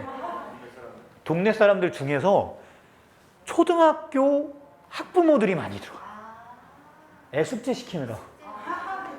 특히 방학 때 엄청나게 들어와요. 네. 그렇게 해서 그 사람들이 서로 커뮤니티를 형성하게 되니까 뭐가 만들어지냐면 그걸 가지고 동아리가 만들어지고 그걸 가지고 지역사회에서 역할을 하는 그 동아리가 단체로도 발달을 하고 그 단체가 지역사회의 주요한 환경단체가 되기도 하고 이런 식으로 발달해 가더라는 거죠. 그래서 이 기록물이 단순하게 그냥 기록에서 끝나는 것이 아니라 힘을 가지고 있어요. 분명히. 그래서 그것들이 지역사회에 이제 영향력을 행사하기 시작하고 우리 선생님 아까 플라스틱 관련된 얘기하는데 청양이 그 당시에 이제 굉장히 환경 불모지였는데 어쨌든 이런 것들을 통해서 지속가능 발전하는 그 협의회도 이걸 통해서 이제 끄집어내게 되고 뭐 이런 식으로 지역 안에 역할들을 하나씩 둘씩 늘어나게 하죠. 그리고 여기 사이트에 같이 어울리는 그런 사람들이 예를 들면 로컬 푸드와 관련된 뭐 역할을 하는 조직을 만들어내나 이렇게 파생되기도 하고요. 그러니까 작은 어떤 그런 기록물이 이 효과가 굉장히 큽니다. 그래서 여러분들이 이 발산이 중요한 거예요. 기록을 쌓아놓고 있으면 개뿔이잖아요. 그죠? 결국은 어떻게 발산할 거냐인데 SNS나 유튜브 같은 것들이 영향력이 과거보다 훨씬 커졌다. 특히 요즘은 대중의 시대가 아니라 다중의 시대라서 매니아들을 중심으로 아까도 얘기했지만 지역과 어떤 그 알고리즘으로 통해 들어올 그 채널이 있잖아요. 그 채널로 치고 들어오는 사람들을 이 흥미로운 사람들로 엮어낼 수 있기 때문에 그 숫자가 비록 그 중앙방송에 몇 천만 명이 보는 건 아닐지라도 그 지역이라는 장소성, 그 테마라고 하는 그 시의성, 그 목적성이 겹쳐지니까 이런 것들을 통해서 만들어지면 조회수가 많지 않더라도 그 사람들이 지역에 어떤 그 영향력을 행사할 수 있는 역할로 끄집어낼 수 있습니다. 그래서 이 지역의 기록이 갖고 있는 힘입니다, 그게. 실질적으로 우리들의 이야기와 우리들의 문제들을 같이 공유하고 그것들을 어떻게 해결할지에 대한 조직으로 끌어낼 수 있기 때문에 지역의 기록을 이렇게 그 검색을 통해서 우리가 선택적으로 들어갈 수 있는 다중의 시대이기 때문에 이렇게 풀어낼 때 큰 힘을 발휘합니다. 그래서 SNS나 유튜브는 여러분들이 가능하면 기록을 가지고 어떻게 활용할지에 따라서 아주 지역사회에 좋은 영향, 나쁜 영향도 줄 수 있겠죠. 예, 영향력을 인플루언서가 되는 겁니다. 예. 요거는요, 경관 환경을 개선하는 데 굉장히 큰 역할을 했던 그런 사례들입니다. 그래서 일단 사진을 찍으면요, 보면은 사람들이 느낌이 와요. 저희가 제 개인적인 경험을 얘기해도 될지 모르겠는데 방송으로 얘기할게요. 저희 장인어른 장모님이 이제 여주 쪽에서 펜션을 하시는데 장인어른께서 이 목수 출신이세요. 이 옛날에. 예, 그러니까 굉장히 뭐 만드시는 걸 좋아해요. 그러니까 이 펜션이 느낌이 어떤 느낌이세요? 깔끔할까요? 아니면 뭔가 계속 변화를 추구할까요? 맞아요. 계속 바뀌는데 문제는 뭐냐면 지저분해지는 거예요. 자꾸 뭔가 장난을 치시니까. 그러니까 이게 답이 안 나오는데 제가 드론을 가지고 위에서 사진을 찍었어요. 펜션 사진을. 그래가지고 이 집에 있는 그 거실에 있는 테레비로 같이 장인어른과 쭉 앉아 계신 데다가 딱 보여드렸어요. 그랬더니 느낌이 오셨나 봐요. 이게 이렇게 하면 안 되겠다. 그 후로 조금 잦아지셨다는 표현을 하고 청소를 또 많이 하셨대요. 예. 그게 뭐냐면 이런 겁니다. 예. 기록물이 가지고 있는 그 힘이죠, 사실은. 결과적으로 딱 보여주잖아요. 그러면 그러네. 결과물을 보고 야, 이랬구나 라고 하면서 스스로 뭔가를 지역 안에서 바꿀 수 있다는 것. 그래서 아카이브 하는 거잖아요. 이게 지역사회나 마을에서의 아카이브의 핵심은요, 사람들을 바꿀 수 있기 때문에 하는 거거든요. 그래서 깨끗하게 동네 경관을 하는데도 큰 도움이 됩니다. 이게 아까 그 지천 거기 그 생태 모임을 만들면서 거기가 했던 이 사례인데요. 여기 제가 이거 동영상을 따로 갖고 있는데 보여드리면은 이거 대박 난 거 보이실 거예요. 하루에 정말 3일 동안 하는데 죽는 줄 알았어요. 너무 많이 오셔가지고. 수천 명이 왔어요. 지역사회가 3만 명밖에 안 되는데 그 3일 동안 몇백 명이 오고 나니까 군수님이 와서 보시더니 너무 좋다고 일주일로 연장해 달래요. 그래가지고 4일을 연장했는데 말씀으로는 연장해 달라고 하지만 우리한테 돈을 주신 것도 아니고 의원 사업비 가지고 한 건데 군수님이 오시더니 막 그냥 했어요. 워낙 좋은 거니까 또 우리도 막 신났잖아요. 그래서 일주일 내내 했는데 그러고 났더니 이게 저 청양군 옆에가 이 하천이 부여군도 흐르거든요. 부여군하고 같이 흘러요, 청양군이. 그러니까 부여군수님이 그 당시에 이거 소문 듣고 오신 거예요. 일요일날 오셔서 보시더니 이거 좋다. 너무 좋다. 그러고 나서 부여군도 어떤 그 특정한 미호종계 홍보 이런 거 관련해가지고 막 이렇게 윤유선 선생님도 모시고 와가지고 환경과 관련한 다양한 동영상도 만들고 지역사회 연계하고 그런 것들이 이제 이 전시회 하나에서 2개 시군이 번쩍번쩍 움직인 거죠. 그 이유가 뭐냐? 바로 이 세세하고 디테일한 기록들. 이게 여기 보시면 이렇게 이 파노라마 사진들이 이렇게 띠로 있는데 이게 뭐냐면 이 하천을 발원지부터 시작해서 그 당시 파노라마 사진이 처음 나왔을 때요. 타타타타타타 이렇게 찍는 거. 그걸 가지고 발원지부터 이렇게 찍었어요. 쭉 해가지고 40km 있는 하구까지 이걸 다 찍은 거예요. 그 찍은 거를 이렇게 폭 30cm짜리로 해가지고 띠로 쭉 이렇게 연결해가지고 현수막으로 출력했더니 70m가 나오더라고요. 그 70m를 그냥 나오기가 애매하니까 어떻게 했냐면은 이 전시장 입구에 이 문 열자마자 요 옆에서부터 띠를 쭉 시작해갖고 돌려서 전시장을 T자로 만들었어요. 그러니까 요렇게 돌려서 이렇게 하니까 70m가 딱 떨어지더라고요. 그리고 나서 만들었더니 여기 시작점부터 어떻게 해요? 들어오면은 여기가 발원지입니다라고 시작해서 쭉 가면서 여기에는 얘가 살고요, 여기에는 얘가 살고요 하면서 설명을 해주는 거예요. 그러니까 여기 한 바퀴 70m를 다 돌고 나면 이 사람들은 마치 내가 하천 하나를 다 이해하는 공간적 이해가 생겨나는 거죠. 이렇게 기록물들을 연계해서 타임라인이 되었든 공간의 라인이 되었든 이렇게 쭉 풀어주니까 그걸 통해서 지역민들이 감각을 잡고 개념을 잡아가는 거죠. 그래서 이 전시회가 굉장히 대박이 났어요. 그리고 중간에 이렇게 동영상도 좀 놓고요. 그다음에 현장에서 이거는 이제 그 활용했던 우리가 이제 장비들 이렇게 했습니다 하면서 스토리텔링 해주고 하느라고 뭐 깨진 뭐 이거 수경부터 시작해서 다 보여줘가면서 이거 언제 깨졌는데 그날 비가 엄청 와서 어땠고 막 이런 얘기 해주고 하면은 굉장히 재밌어들 하시고.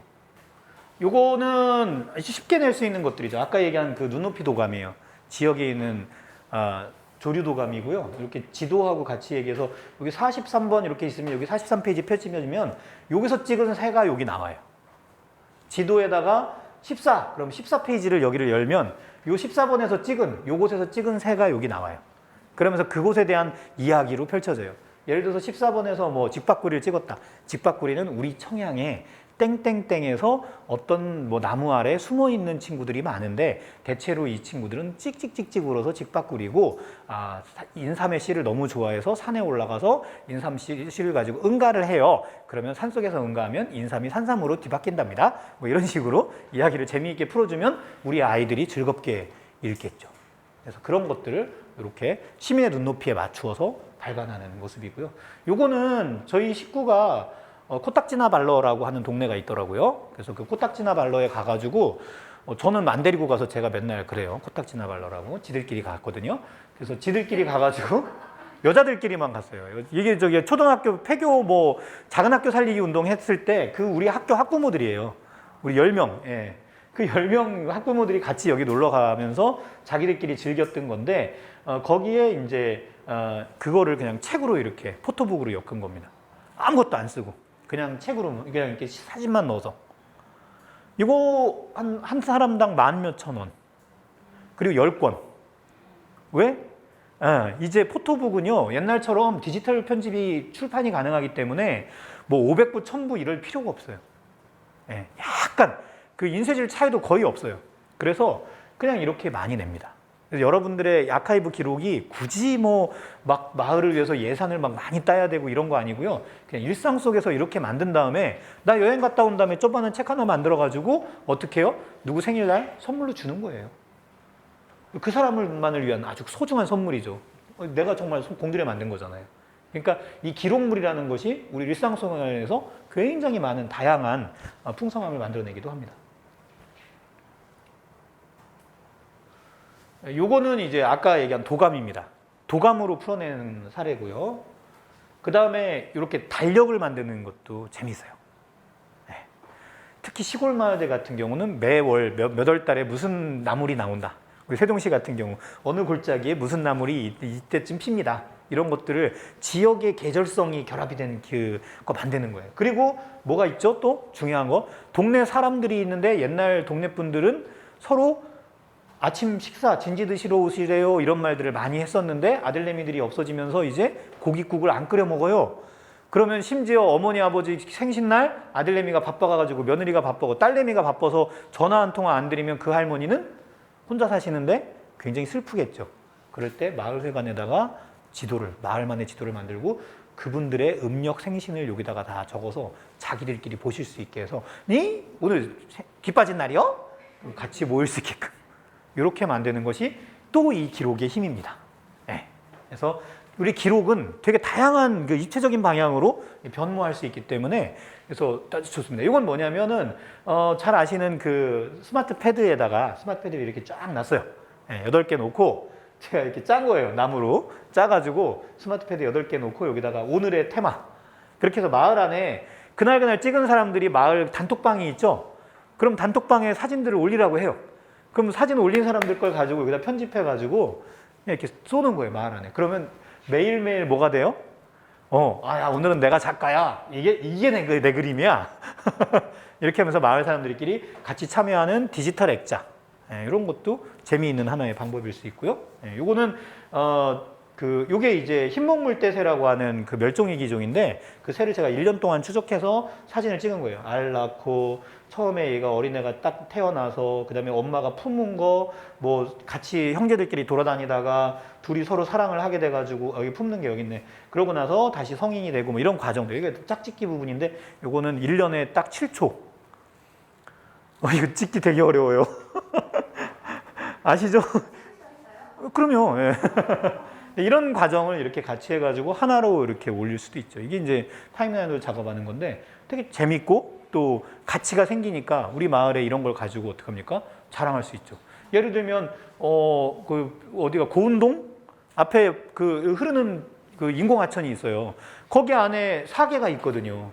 그걸 고스란히 우리가 찍어가지고 시민이니까 이런 식으로 해서 지역 복합 주민들에게 그 자리에 이렇게 가서 보여주면 야 맞아 봄에 젖꽃 폈었지 여기 이게 좋아 이런 식으로 이야기하고 그걸 가지고 서로 대화 나눌 수 있게만 해줘도 성공적인 기록물이 될 수 있습니다. 요거는 기록물의 힘을 제가 다른 걸로 예로 표현하는 건데요. 제가 이제 5시가 다 돼가기 때문에 요거는 어떤 거냐면요. 때는 2003년이었어요. 2003년 4월 13일 날 무슨 일이 있었냐면 충남 청양군의 비봉면 사점리라고 하는 곳에 비봉산이라는 산이 있고요. 거기 오분흥선에 그 묘지가 있었는데 수원에서 어떤 무당 한 분이 거기를 오셨어요. 중년의 무당 한 분이 오셔가지고 거기서 그 묘지 앞에서 이렇게 구슬을 하시고 그 다음에 이제 소원을 다른 그 집의 발복을 위해서 이렇게 불을 이렇게 해서 이렇게 확 올렸어요. 4월 13일 날. 초속 13m로 바람이 불었습니다. 2003년 4월 13일. 강원도 고성산불 2번을 제외하고는 대한민국에서 최악의 산불 중에 하나고요. 랭킹 3위고요. 보통 축구장 면적으로 비교하는데 축구장 면적의 3,800배가 탔고요. 상상할 수도 없는 수준이에요. 그냥 거기서부터 예산에 있는 예당저수지 앞까지가 다 탔어요. 3박 4일 동안. 안 꺼져요. 안 꺼져. 재난지역 선포했고요. 기억하시는 분들 많을 거예요. 근데 워낙 유명한 산불이라서. 그러고 났더니 무슨 일이 생겼느냐? 산에 불이 다 탔잖아요. 그러니까 나무가 있어요, 없어요? 산에? 없죠. 그러면 나무를 보호하는 게 무슨 법으로 보호하냐면 산림법으로 보호해요. 산에 나무가 없다. 흉고직경이라고 가운데 크기가 이게 몇 센치냐 이걸 맞춰야 되는데 30cm나 40cm에 따라서 0급을 정해가지고 그 산을 보호를 어떻게 하나 이게 있어요. 산림을 임산자원으로 봤을 때 우리가 보는 건데 차원이 없어졌잖아요. 그러니까 그 산은 이제 어때요? 개발을 해도 된다 안 된다? 된다. 그러니까 바로 뭐가 들어오냐면 레저 자본이 치고 들어옵니다. 골프장을 만들어야겠다. 예산군에 있는 시목리와 대리 일대 뒤에 있는 법산자락이었어요.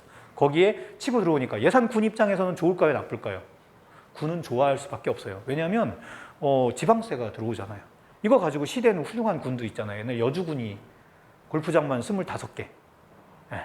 그거 가지고 시가 됐어요. 물론 그것만은 아니겠지만 시 그 재정에 굉장히 큰 도움을 주거든요.